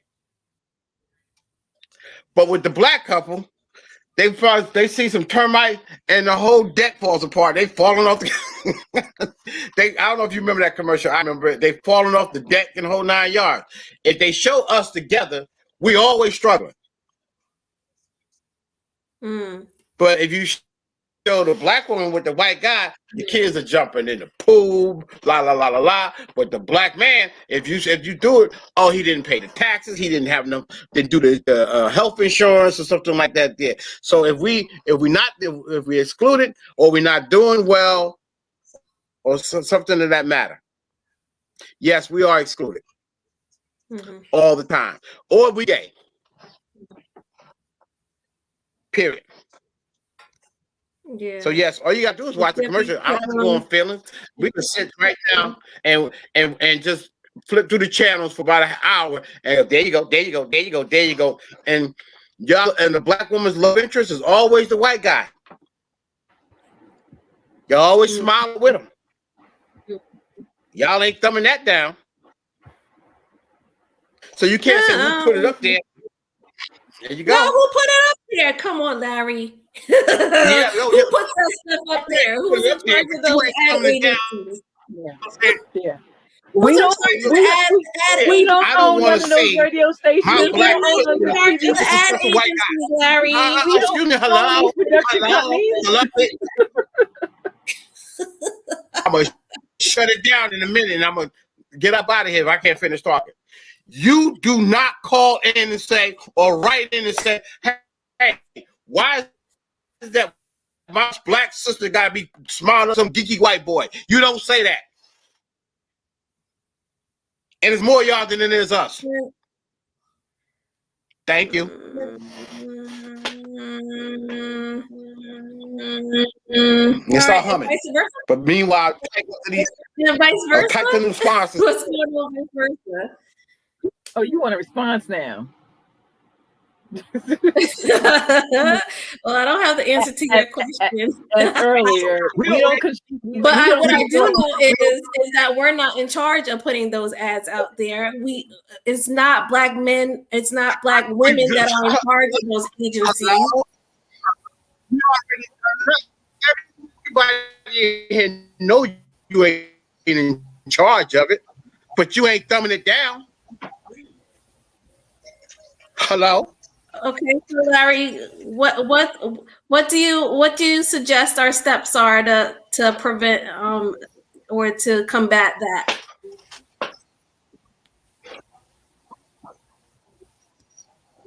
Well, listen, dumb it down. Okay, so how far are we getting like now? You wrote in commercial. That's what you do. Okay, Cheerios. Now talking to me. I call the white man the black woman in Jesus because that's who y'all love him. Okay, Call it to the sponsors and write it in. Y'all got time for everything else. Y'all thumb down that cereal commercial. Come on, let's go. And also you make So, no. You know, Larry's thinking is a part of the problem because he wants us to complain about his situation. Oh, that's what it is?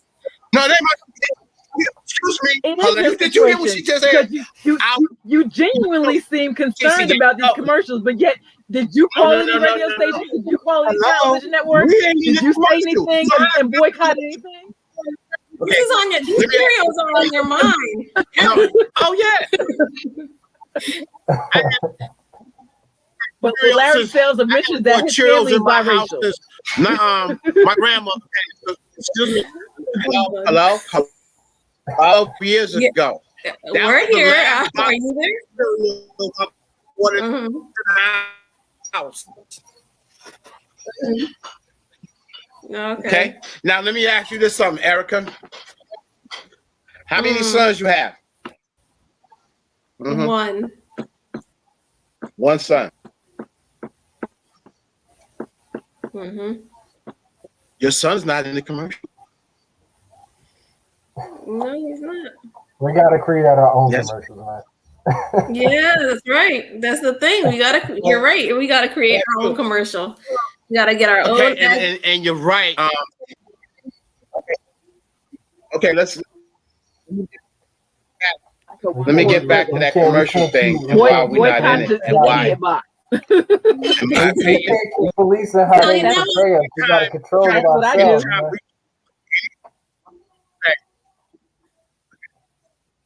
Right. Larry, we're losing you. So what I'm saying is, dumb it down. Time you see, Larry, no, Larry's telling you the truth. Trust your eyes. You ain't got to believe nothing I say. Trust your own eyeballs. All right? Trust your own eyeballs. And anytime we as Black people try to get control of any type of media, it's somehow bought from under us or taken or flipped. Okay? Papers talked about Black people having control of the media and have a voice. And when he got to the point where he tried to get part of NBC and part of the NBC, he was railroaded. Okay? And then the media had a bunch of white women. Oh, he's rich and powerful. Ain't no such thing. And Black people bought it. Ain't not one the most richest, powerful Black man in America has nothing. Absolutely nothing on the poorest white woman in America. Better trust to believe that. Believe that. And you mean to tell me that many white women are afraid to come forward against a Black man for this many years? Y'all bought that? Because I'll sell you 2 skyscrapers over in Manhattan in a minute. No, that's not happening. That's not possible. That's not possible. Yeah, okay, well. Again, we buy. You got to look behind the media. Most of those women were at the Playboy Club back in the day. I don't think that's any. Bill Cosby was a regular. You see a documentary on Hugh Hefner? Yeah. You see a documentary on Hugh Hefner? Yeah, let's talk about who's behind the media, and I want to hear about that from a day, as far as, you know, like, because he's here to definitely weigh in on the conversation of economics. So I want to hear from the economic standpoint and the media standpoint. A day. Let's touch on that a little bit. Ask the question one more time. I'm sorry. Yeah, we just wanted to touch on media and the economics behind media, because I know you're like the media guy. Yeah. so I figured out, like, I'm young, obviously, but I figured out early on. We don't know that. You look old to us. Like, no, the thing is, you know, growing up, we always see how we're portrayed in media, and I guess, like, I'm in this generation that has, like, a lot of frustration and anger and just, like, so I'm always trying to figure out, all right, what's the next move? Like, we gotta, like, we say the media is the devil, the media is a problem. All right, how can I fix that myself? So I always believe in like going through the lane of creating your own media, controlling your own microphones, controlling your own blogs, your own news, and things like that. And when we think about historically, that's how the freedom movements began, because they started controlling their own media and being their own source. So it's fundamental for Black people, especially in this time, to just control the narrative. Because if you don't, we continue to be upset about how the white media, white supremacy media, chooses to narrate our experience. So I'm one who takes strides towards controlling their own media. So everything that I do media wise, like I try to create it myself. Mm-hmm. Like Yeah, no one will ever control my narrative. yeah, that's a great take on that, because yeah, for so long we've been railroaded into this story that they have for us, but that's not our story. Right. And That's and not our it's story. only up to us to, especially settings like this is media right here. It's only up to Mhm. us to bring each other on, to give each other that platform, but also share the information. And as we continue to build things like this out, then it's like I'm not complaining about the media anymore. I know too many sources to get information, plugs, and all of that stuff out for me to ever complain about what CNN, Fox, and MSNBC is talking about. Like I don't care anymore. Like we are controlling the narratives because we're in the ground. We're in the streets. Mm-hmm. Yeah, I find myself I used to be glued to CNN hard. And now It's yeah, all the same. I'm like you a day. I'm like I don't really care. I don't really This care. is how you know it's all the same. They all got the Mm-hmm. same advertisers. So it don't matter which thought you're getting. They all paid by the same people, same Mm-hmm. pharmaceutical companies, same, all of that. Big oil, Yeah. all of that stuff. They all paid by the same people. So why are we looking on them to, depict us? Mm-hmm. Like, Mm-hmm. but why? Even when we talk about Juneteenth, we're allowing their narratives to, oh, it's a federal holiday. We've been preaching Juneteenth for some years now. we've been talking this Freedom Day for some years now. Like now that you guys want to recognize it while also not recognizing lynching to be a hate crime, like no, I'm not gonna take that. We still Don't forget about this our is the media. reparations. So we We still talking haven't about had our lynching. We reparations. talking about Voting rights. reparations. Yeah, Like they skipped all Voting past rights. those this things. They is this skipped is all those key. things. like Yeah, we can have a day like off. oh, let's just give them a federal holiday. Well, Yeah, Yeah, Yeah, it's a beach day for them. they did the same thing with Kwanzaa. They just let's yeah. give them a holiday. They'll be quiet if we give them a holiday. Really? Well, that's right. not even a national. Is that a Mm-hmm. national holiday? Like you don't get a day off or Well, anything like It's that. not Kwanzaa. national, but they recognize it. no, you It's just get They a do recognized. commercial recognize it. during Christmas time. That's what you get. What is If you that? have a You just get really a good commercial employee, you during get the day Christmas off. time. But Mm. what I'm saying is this here, it's a combination of things and a combination of unity, which is I don't see it happening because we have too many different ideologies. One, I put a lot of responsibility on the church, and that's because that's the only entity that where you're gonna get a group of Black people to actually sit down for an hour and a half, maybe two, for basically when they don't have to. There's no law says you have to go to church. No law. But yet Mm-hmm. taking out the pandemic, yet we show up as faithfully by the millions every Sunday. And the only thing that really stops us from showing up by the millions is a nor'easter, where you just can't get out the house. Okay? So that's the time to talk to Black people. It's in the church. Because you don't have to go, but you're going to go. So when are our ministers going to take on the responsibility to address our issues? Okay, all our issues in a plan to make a movement. Just to So if the church piggyback is off of not what you're doing it, saying, yes, piggybacking off of what you're saying, especially about unity, I'm reminded of this quote, one of my favorite, black leaders of all time, Malcolm X. He was talking about unity, and he said, there's some people here as Christians, there's some people here as Muslims, and I'm summarizing, obviously. There's some of us here as Muslims, but we're all here together before is fighting against one common enemy who, it don't matter if you Muslim, it don't matter if you Christian, it just matters if you black. And we have to kind of center each dialogue that we have in these groups, like whoever the leaders are, is to make it about blackness, because that's the only way we're going to unify. Only way. There are so many fights right now. It's black women, it's black men, LGBT, heterosexual, cis this, cis that.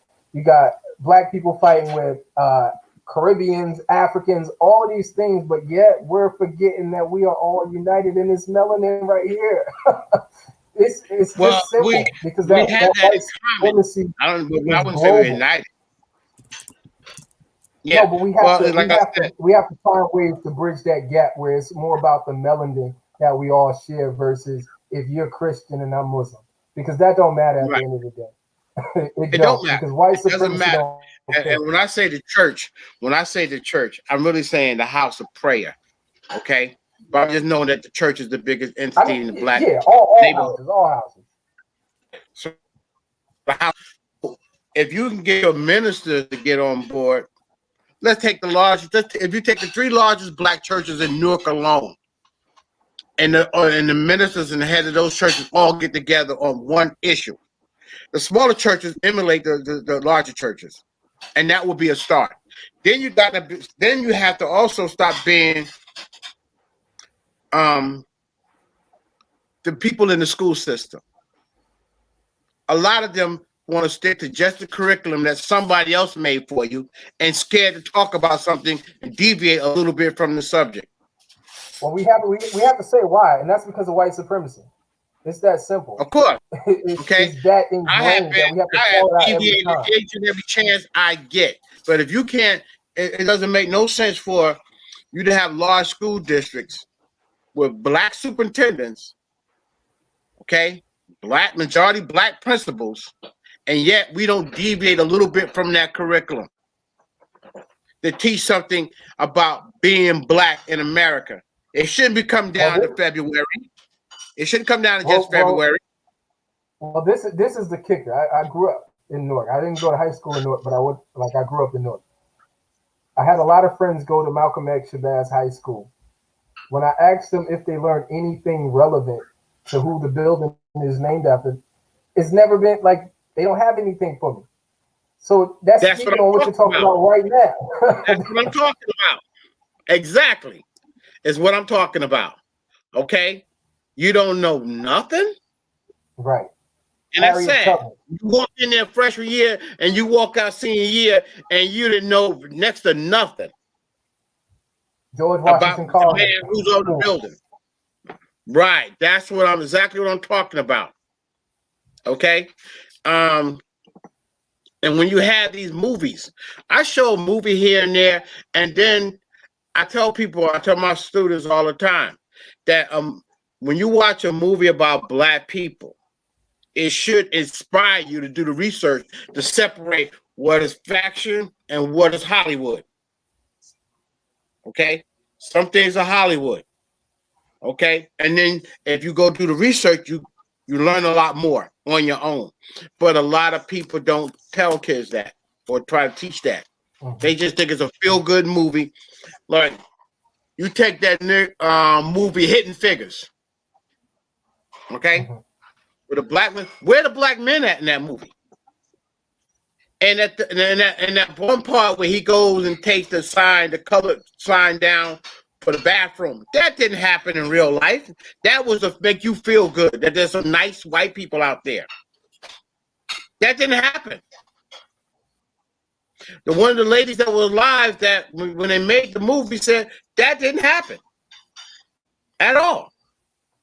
So if you did the research on that there, then you would know, wait a minute, there's some lies up in here that need to be addressed or at least be acknowledged on.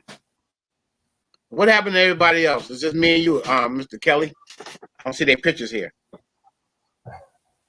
No, they probably in the what's the name? They still there. Okay. Oh, they go. We're still here. All right. So yeah, you have people that go to Malcolm X bath, and that's exactly what I'm talking about. Right? You walk in freshman year and you walked out senior year and know next to nothing about whose name is on the building. Mm-hmm. So several years ago, the guy paid a visit to Malcolm X High School, and nobody had a clue as who he was, even when they said who he was. He was Marcus Garvey's son. Never heard of Marcus Garvey. And Marcus Garvey had children late in life. He had his children at 50. Like, I think it was Grover Cleveland. It was one of the presidents who didn't have their children until, like, beginning early 50s, in the early 50s. This shows you how deep and ingrained white supremacy is in each American system. Like, education is just one of those. A lot of the blackness that I was able to learn in my life at this point in my young 25 years, most of it, I went to school up until I was 18 years old. I learned more in the years between 19 and 25 than I did 6 to 18 being in the school system. Like, it's so systematic.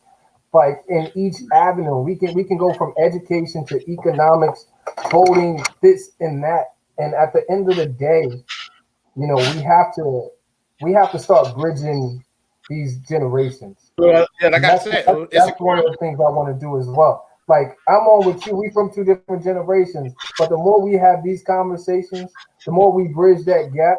That's bringing unity.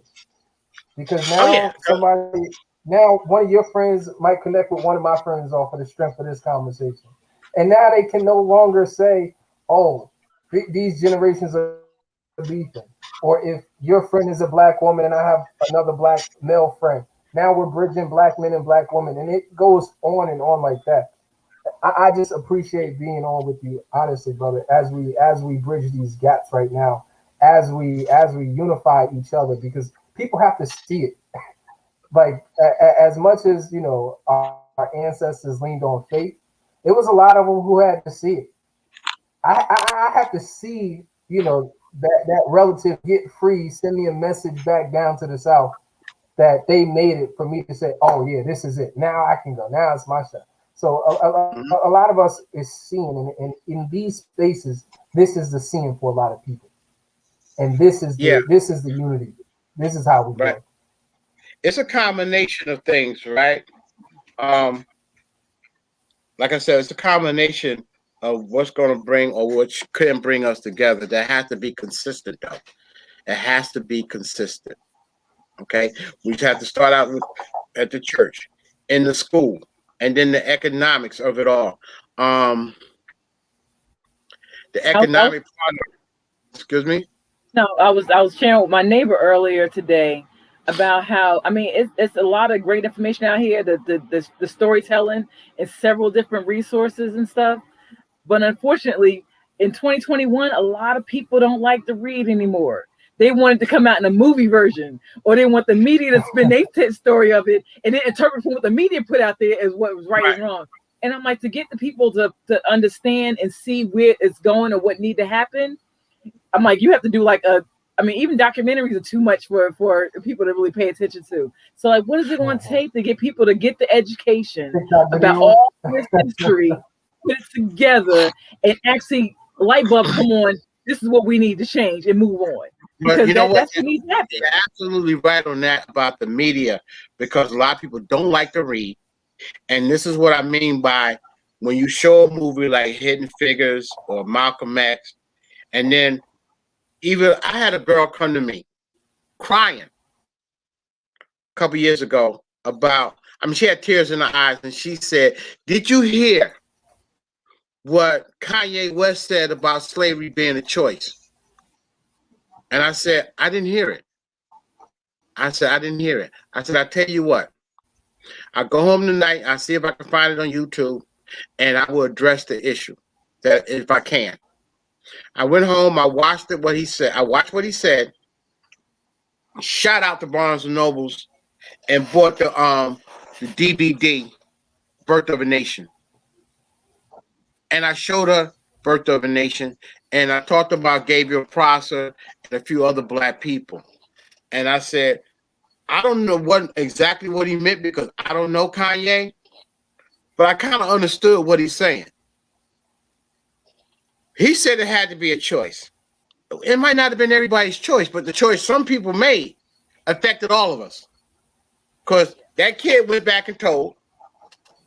Then I talked about Gabriel Prosser and a few other people who, like in Charleston, South Carolina, these guys got together and they knew where these weapons were stored. And their deal was, we're going to, at a certain time of night, there's only one security person there. We can take that person out, get the weapons, and take over Charleston. Yeah, that was a nice plan. But somebody who got an extra cheese on their sandwich or a big extra bowl of grits went back and told the white man. And when him and his militia walked around that corner, they was met with a whole army and taken out. Somebody's choice. Because once we didn't have many weapons or almost no weapons, once you take the element of surprise away, that's it. We're done. So I tried to explain to her, I said, somebody always go back and tell. And we got issues with that. We don't see the big picture. We see the my, I'm your friend, I want to be this person. Okay, Al Capone, same thing about the number rackets. God telling him everything about the number rackets up there. And when he left, Capone said, how can I trust him? He just dimed out his own people. So we got a problem. That's our problem. We like to be friends with somebody that don't look like us or be in their grace and favors. And we always go back and tell, and it affects everybody. Okay, my father told me that when my father was one of the first Black iron workers in the Northern District. And every Friday you go in there or Monday morning to see where you're going to go the next week. One guy particularly always got hired, or he always had somewhere to go. And at the 20 grand, a lot of Black iron workers used to meet there.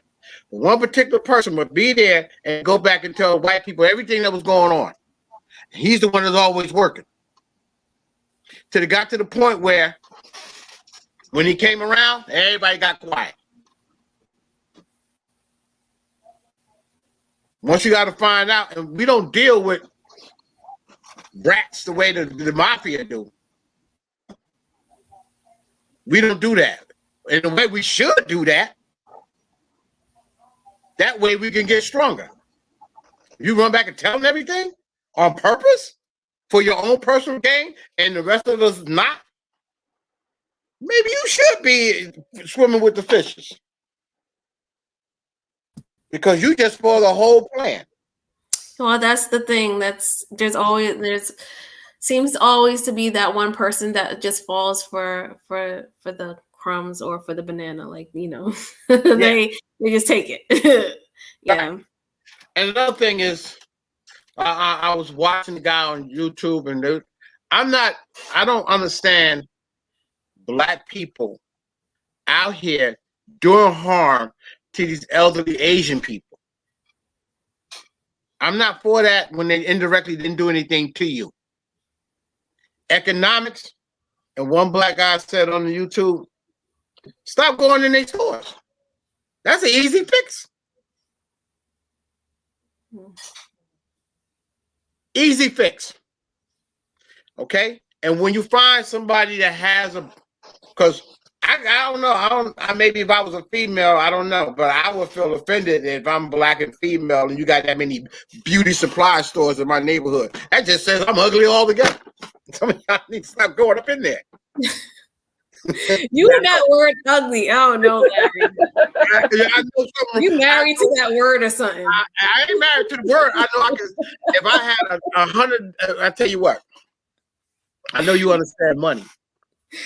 If I had to pay you, we're gonna sit outside of big beauty supply stores, and every time a black man walk up in there, I give you $100.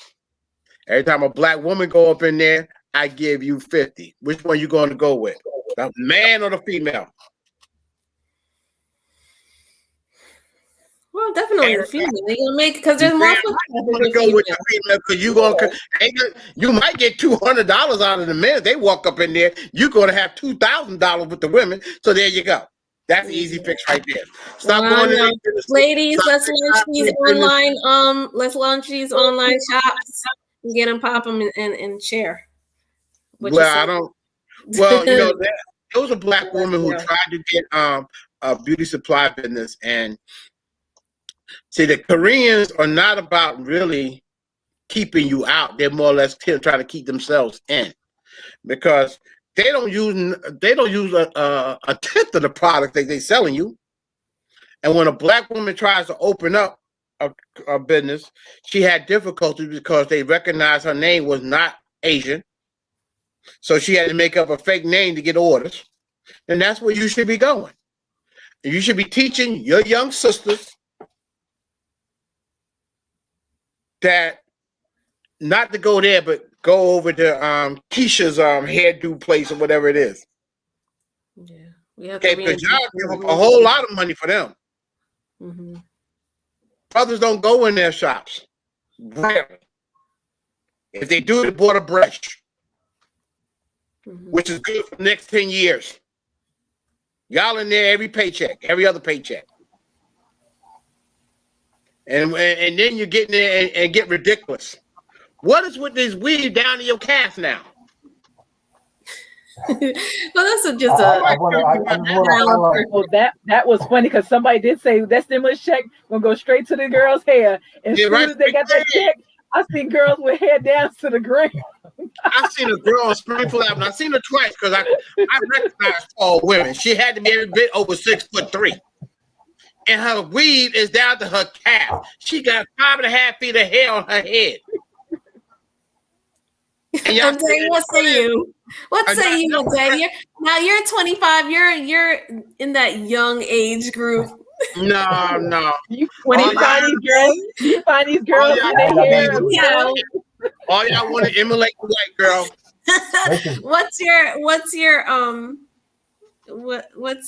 What's your thoughts on that? On what? The conversation? I'm talking to a day. We want to hear from the 25-year-old.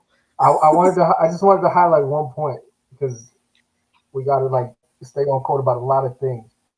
Like even somebody got a phone call. When we try to build our own institutions, we still deal with oppression. Like it's not even just in the hair industry. Even when we open up corner stores, because we got so many corner stores in our communities, like those black store owners can't get merch, or it's 20-30% more than what the Hispanic get when they try to get hair and products. It's 20-30% more than what the Asians get.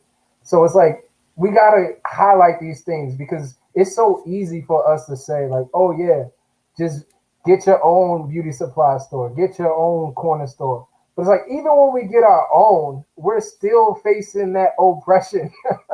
It's still hurdles that come with that, with getting our own. So it's even bigger even the cost of the products, because you ever notice how black products or products of color are more expensive than white products?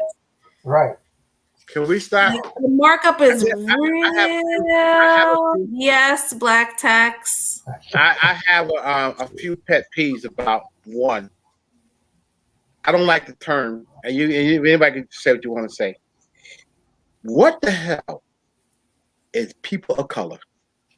Somebody tell me that. Oh, that's how they group everybody else into black people. Right. Okay. And I don't like the term people of color. I don't like the term diversity. and address Mr. Kelly's issue. Mr. Kelly, you ever heard of Gail Fisher? No, I haven't. No, I didn't think so. TV Land. When you watch TV Land or some shows, and there's a television show that came on back in the 60s called Mannix. He was a detective. And his secretary was Gail Fisher, black woman. Rarely did you see a black woman in a positive role on TV back then, other than the mammy taking care of somebody's white kids and whatever. Okay. You live in Newark, Kelly? Yeah. Okay. You know what King's Restaurant is on Clinton Avenue? Yeah. Right. Mm-hmm. Before they built that building there was two buildings there, 555 and 557 Clinton Avenue. I lived at 557. On the corner of Clinton and Tracy was an apartment building there. And that apartment building was a black doctor named Dr. Nicholas. He was one of the best doctors around. Okay, he worked with the people on payments the whole 9 yards. And right across the street from him, when you cross the street, there was Walter's drugstore. Okay, Walter was black. Okay, now Dr. Nicholas, his nurse, was sister to Gail Fisher, the actress, and she used to come from out of California. She used to come to Newark. She used to come to the doctor's office. And as a little kid, we was like thrilled to see somebody. Back then was a big thing. Wow, somebody on TV is right here in front of us. And, walk into a car, carry her bag, the whole 9 yards. Well, I say all this to say Dr. Nicholas' office got broken into 3 times that I can remember.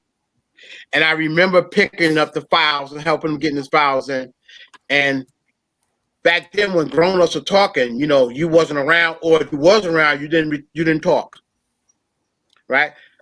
When he decided to move, right? The black people, he gonna move to East Orange where all the white people at. My father said something that you niggas wouldn't let him stay. Because every time his office get broken into, his insurance goes up. He can't afford to stay here now. All right. Same thing with Walter's drugstore. You go in there, everybody black working. He was the pharmacist that owned it. Somebody decided to go in there, they want to rob him. And they shot one of the workers and the person died. Next thing you know, Walter got to move. Before he moved, he had to have all the plexiglass and things up in his place. So we do some things to ourselves. And granted, some black people go into business, don't know how to run a business, and don't know the common courtesy it goes with running a business. But when we rob our businesses, their insurance rate go up, their prices got to go up. Gasoline go up, the truck prices, because everything you wear, everything you eat, everything you use is on the back of somebody's truck. So when the gas goes up, everything else goes up. You rob that store a couple times, the insurance goes up. Now the price got to go up just to break even. So we haven't learned that respect. When do Italians in Belleville rob their corner store owned by another Italian? Don't happen. When you know that Italian woman, grandmother, get mugged by some Italian guys in Nutley, it don't happen. And if it do happen, you better not be from Nutley. Okay, so we have a problem within ourselves that we don't learn to respect that person is look like us, hire some of us from the neighborhood. Why are we going in there to rob it? And granted, there's some black people, they think they got a business, they think they all that. Yeah, they don't even know business. So yes, we have a lot of dynamics going on within us ourselves that need to be straightened out. And that is why sometimes the service is not that, or the price is higher. Okay, because we don't go in there and you don't never hear a Spanish person rob the Spanish store. I haven't heard it. I ain't saying it don't happen, but I haven't heard it. Yeah. Hi, Richard. How are you tonight? Finding yourself. Good. Um, so we're talking about a variety of topics, and now we got into the into a bit of our economics. So just wanted to hear your take on fatherhood today, because I know you're a dad. Okay.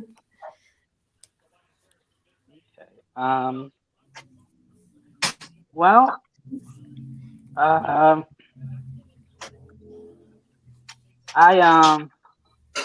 we've always, or we hear on a consistent basis that some black men um may not have positive role models, Mhm. that they may be exposed to, and then that may prevent them from taking a positive or assertive role, within the children's lives.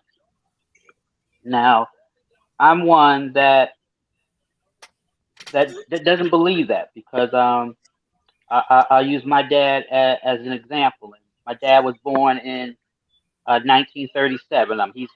He's deceased now, and so in the 30s, the 40s, and the 50s, it was real hard uh, being a black man.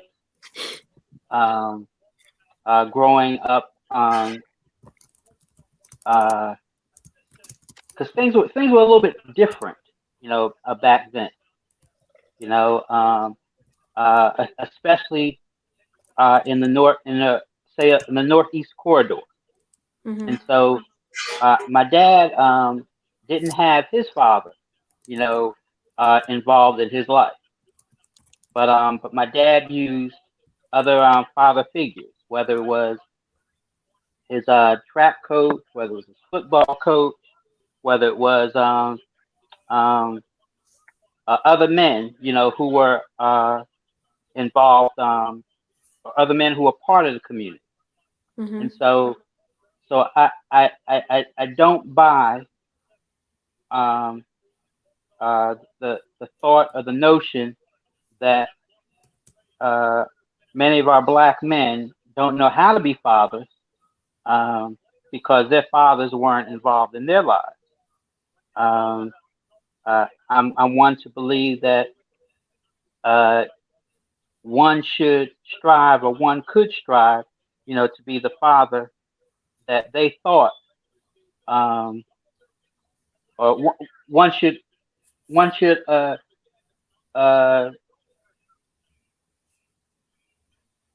own the attributes of a father that they thought uh, should have been involved in their lives. I do think it's challenging to be a parent. Period. You know, but um,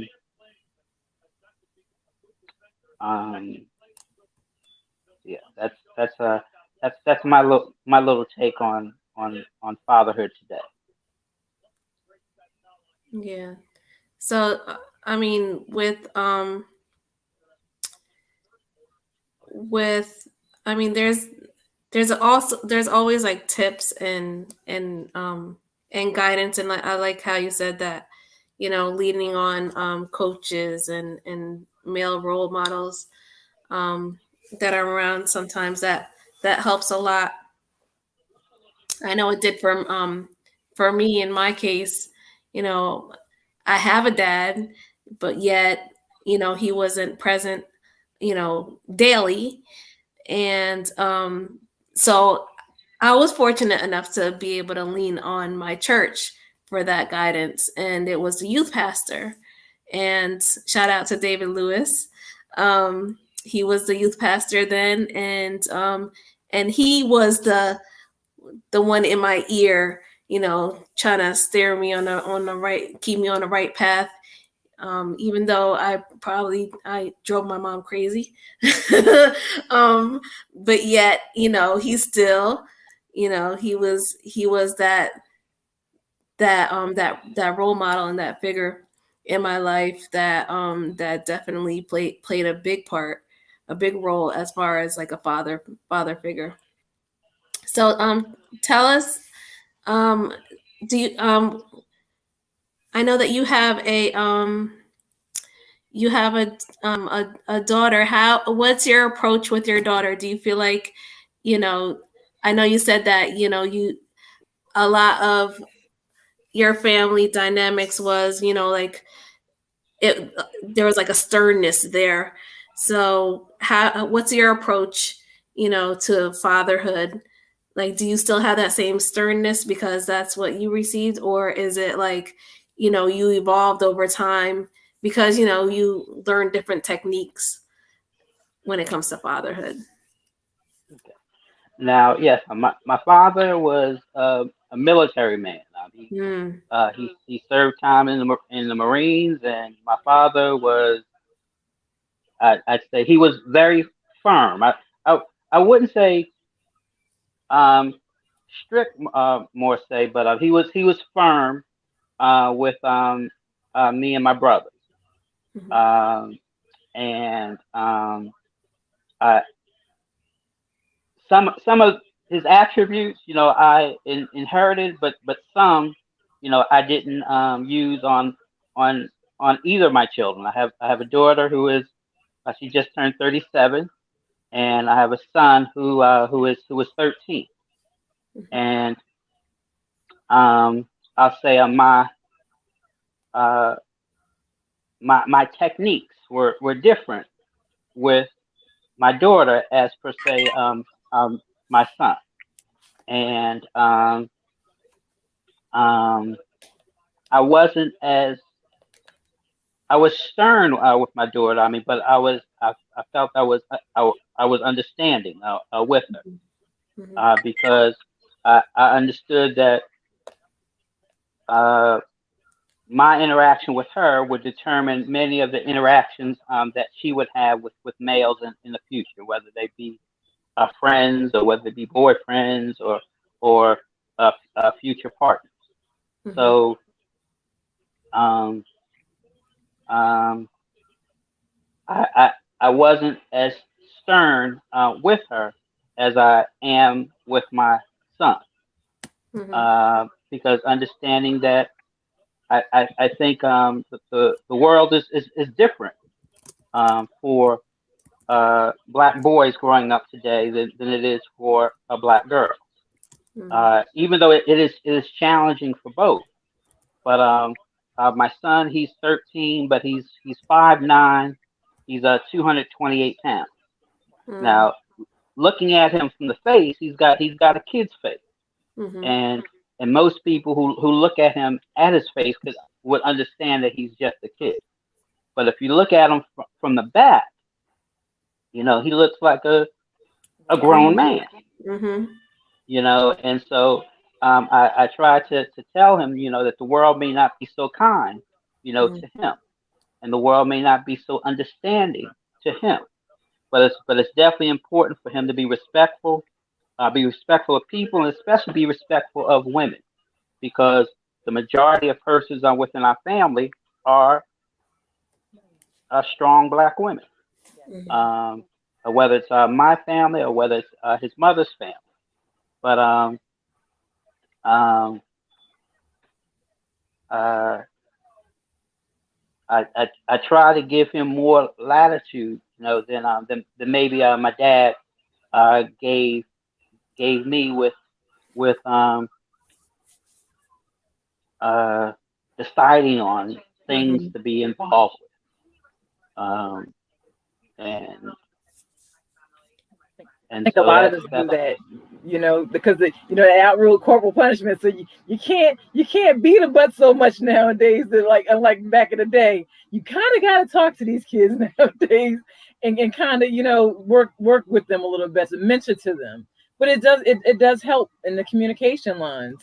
That you mention to your kids more so than just do as I say, not as I do, or just do as I say, or to be seen and not heard kind of conversation that was happening when we were growing up as kids. To actually talk to them, it right, works a lot better. In my mind, it works a lot better. Well, all kids don't. It's another situation, but yeah, overall, the gist of idea to talk to them, and lead them that way, opposed to you just telling them to do what I say to do. Yeah, that's very old school. This is 2021. You gotta talk to your kids, and you gotta have them understand what you're saying, because all of that just telling me to do stuff. They ask why. They ask why so many times. Like why? They need more clarity on stuff. And so I thank you, Richard, for all this. But you know what? I mean, I share with the group many a times that you are such a community advocate, and I'm like, you know, just your energy and how you deal with, like, not just your children in your own house, but like dealing with the community kids and stuff. And we were asking men earlier before you came in, like, how do we get other men involved in the community work? You know, like taking other kids, not just their kids, or if they don't even have kids, just you know, be involved in the community stuff. Like, how do you get men involved in the community? Well, Richard. Oh, yes. Okay, let me mute myself. Well,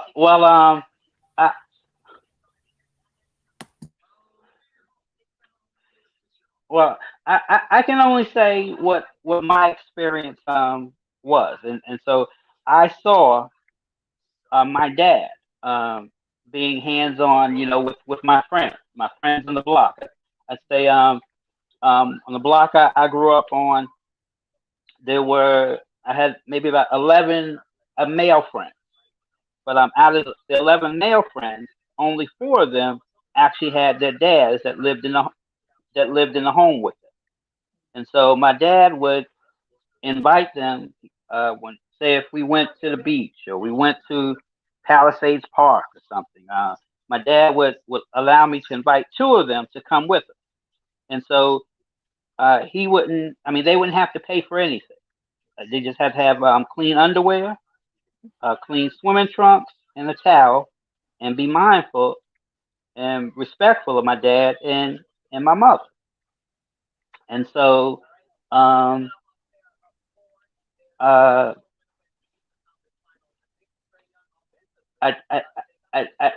think it's finding out what some of the children want, and then finding men who may have interest in some of the children's interests, whether that might be a sporting event, whether that might be some type of educational opportunity, and I try to make that connection. Now I'm a nosy type of person, and I get involved just to be nosy. I get It's not involved with nosy. It's inquisitive. It's not nosiness. It's inquisitive, because you kind of want to know, you know, a little bit about people that you talk to, you know. So it's not being nosy. It's inquisitive. Okay. It's okay. All right. And I also have a curiosity about some things.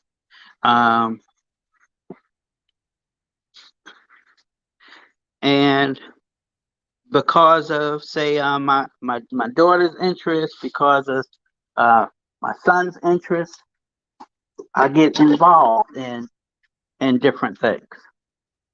You know, one to support them, and then 2, because I am inquisitive about some of the things, you know, that they're involved with. Because I definitely believe in being hands-on. I check my son's phone. You know, I check the TV programs, you know, that he watches, and I watch with him sometimes, and then I have him, per se, watch some of the programs, you know, that I like. Find that common ground.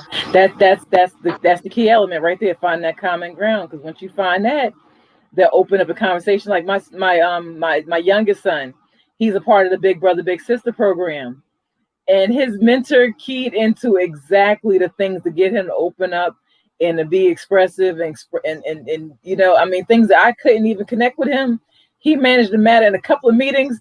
They were talking about stuff. He had my son around here doing a push-up chart. He like exercise chart every day of the week, and he lifting weights and he running around. Got his track shoes on. He got so inspired because that mentor found that calming ground with him. So he mentored to, he played the games with him. Then he found a book that had the game involved in it. And then they went to the exercise level and working out in the park and stuff together. It was a nice evolution that happened between the two of them. And I didn't even see how it just seemed like just natural. So natural and so easy. I'm like, I could have been doing this all this time. All I had to do is spend a little bit of time of entertaining his gaming and then find a common book to read with the game. And then we out there biking together now and exercising together. That's all I had to do. All this time I'm sitting fussing with this boy to do chores or do. Now he readily does his work that he need to do, because he knows that this is how I'm supposed to do as a young man, because he's talking to another young man who he can relate to and emulate, basically, because he can't emulate mommy but so much. But it was a blessing that he has that bond. He has that somebody that wants to be a part of his life and mentor him like you. You definitely seemed to be that person. I was like that with girls. I young ladies on the block, or the Girl Scouts, I found their interest. I didn't ostracize anybody like I've had in the past where people, don't favor some children over others. I know all children need to be attended to, and you just talk to them like inquisitive like you are and find a niche and then go for it, because that's how you make connections and that's how you build your village. That's how you expand the loop of things. I know Larry wanted some feedback on the question I had, so I can add you back into the comment section, Larry. What was your feedback on the question?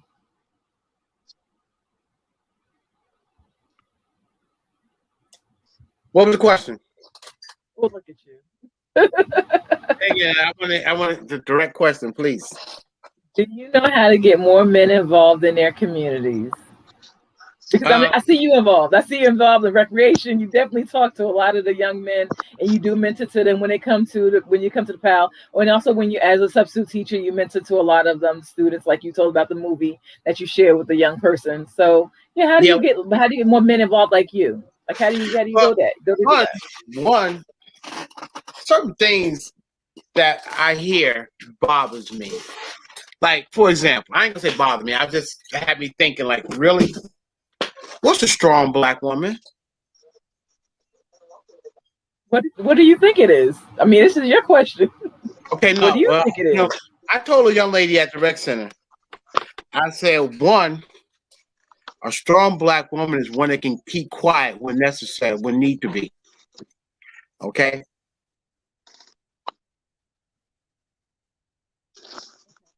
You can't call a father in to talk to the child, and then you're going to tell him how to talk to the child. No. Don't bother calling them. And a lot of times men get into those situations where my son is not doing this, or let me give you a perfect example. My son, my oldest son. Anytime I try to tell him something, his mother go around and try to undo it. So I stopped. My mother told us, look, at one point he's going to be tall as you. And then what you going to do?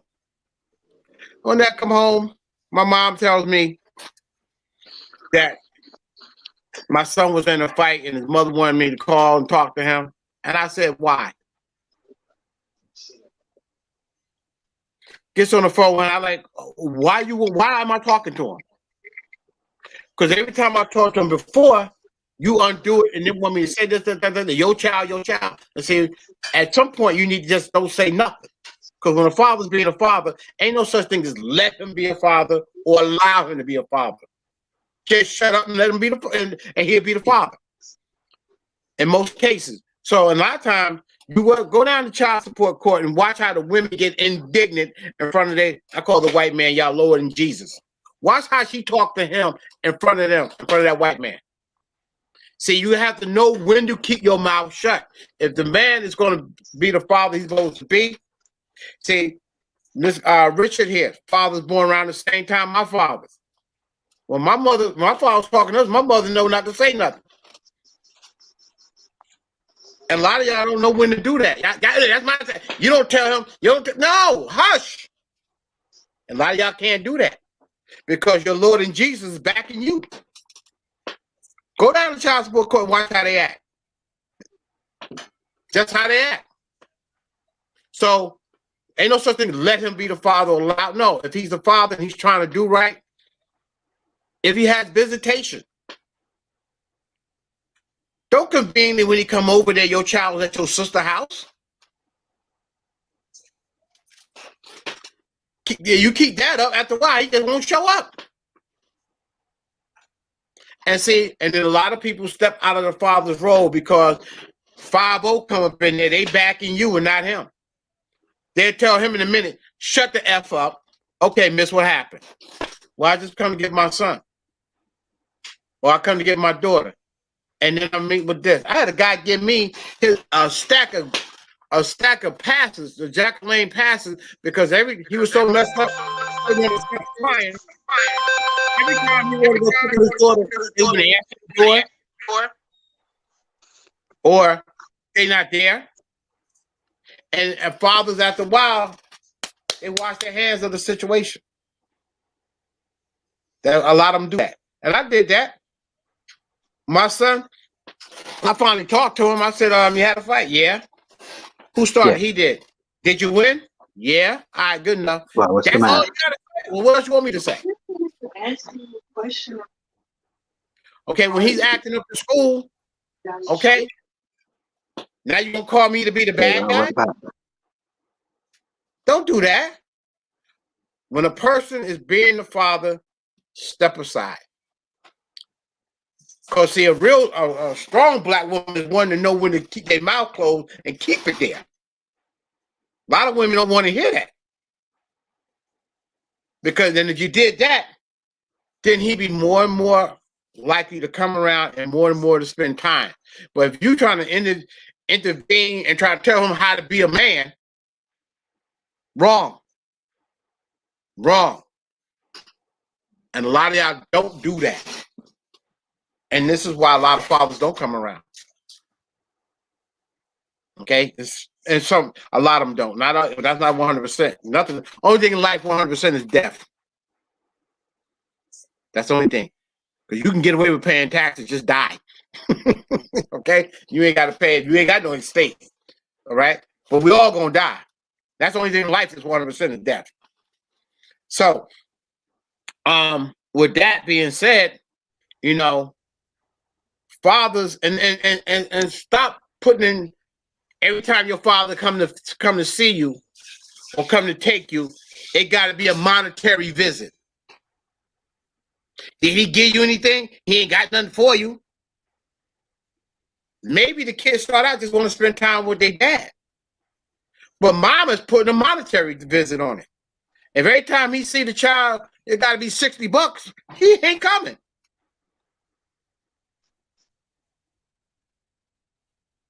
That's part of the problem. A lot of times women don't see it as their problem. I mean, you got some knucklehead guys here that just don't get 2 cents about a kid. They go make a whole lot of babies. Don't send no child with none of them. Don't even bring them to a family cookout, which is basically free.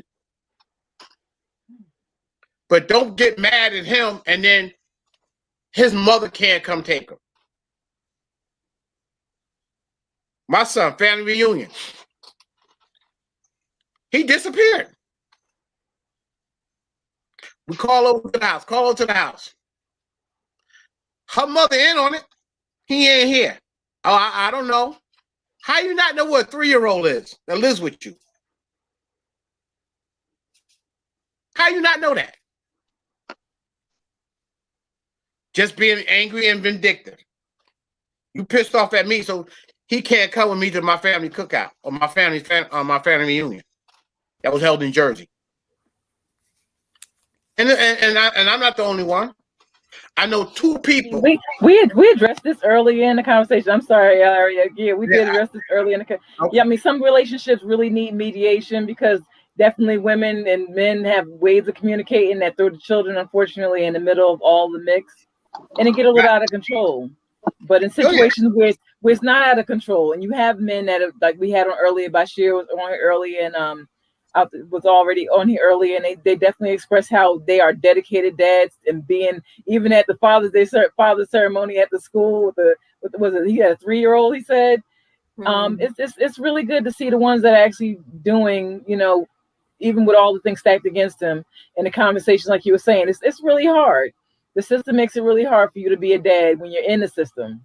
Yeah, the system that's set up here. System is not but moving out of the system, and we're all in the system. Yes, we all are part of it. One way or another, we're all a part of it. In the system. Okay, I see. Okay. I remember I was down there in court. Evidently, the woman and the man had an altercation, and she went and got a restraining order. Right? So they come down there, the judge was going to make it permanent.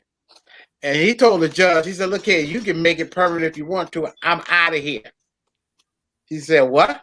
Judge, excuse me? He said, I'm moving to Atlanta next week. My cousin already got me a job set up. I'm out of here. The mother started crying. Judge said, why are you, what's the matter? Why are you so upset? Then all of a sudden, he's a good dad. He picks his kids up after school. He take them to the park every day. So you mad with him? You go back to your Lord and Jesus. You go to that white man and get that restraining order. You don't want him around your kids now because you mad at him, and he about to bounce. Yeah, we have to be careful with involving the law. If it's not necessary, then please don't do it. We can't tell y'all that because y'all run down there. Learn how to communicate. We need to learn how to communicate and move on, move forward, move past that.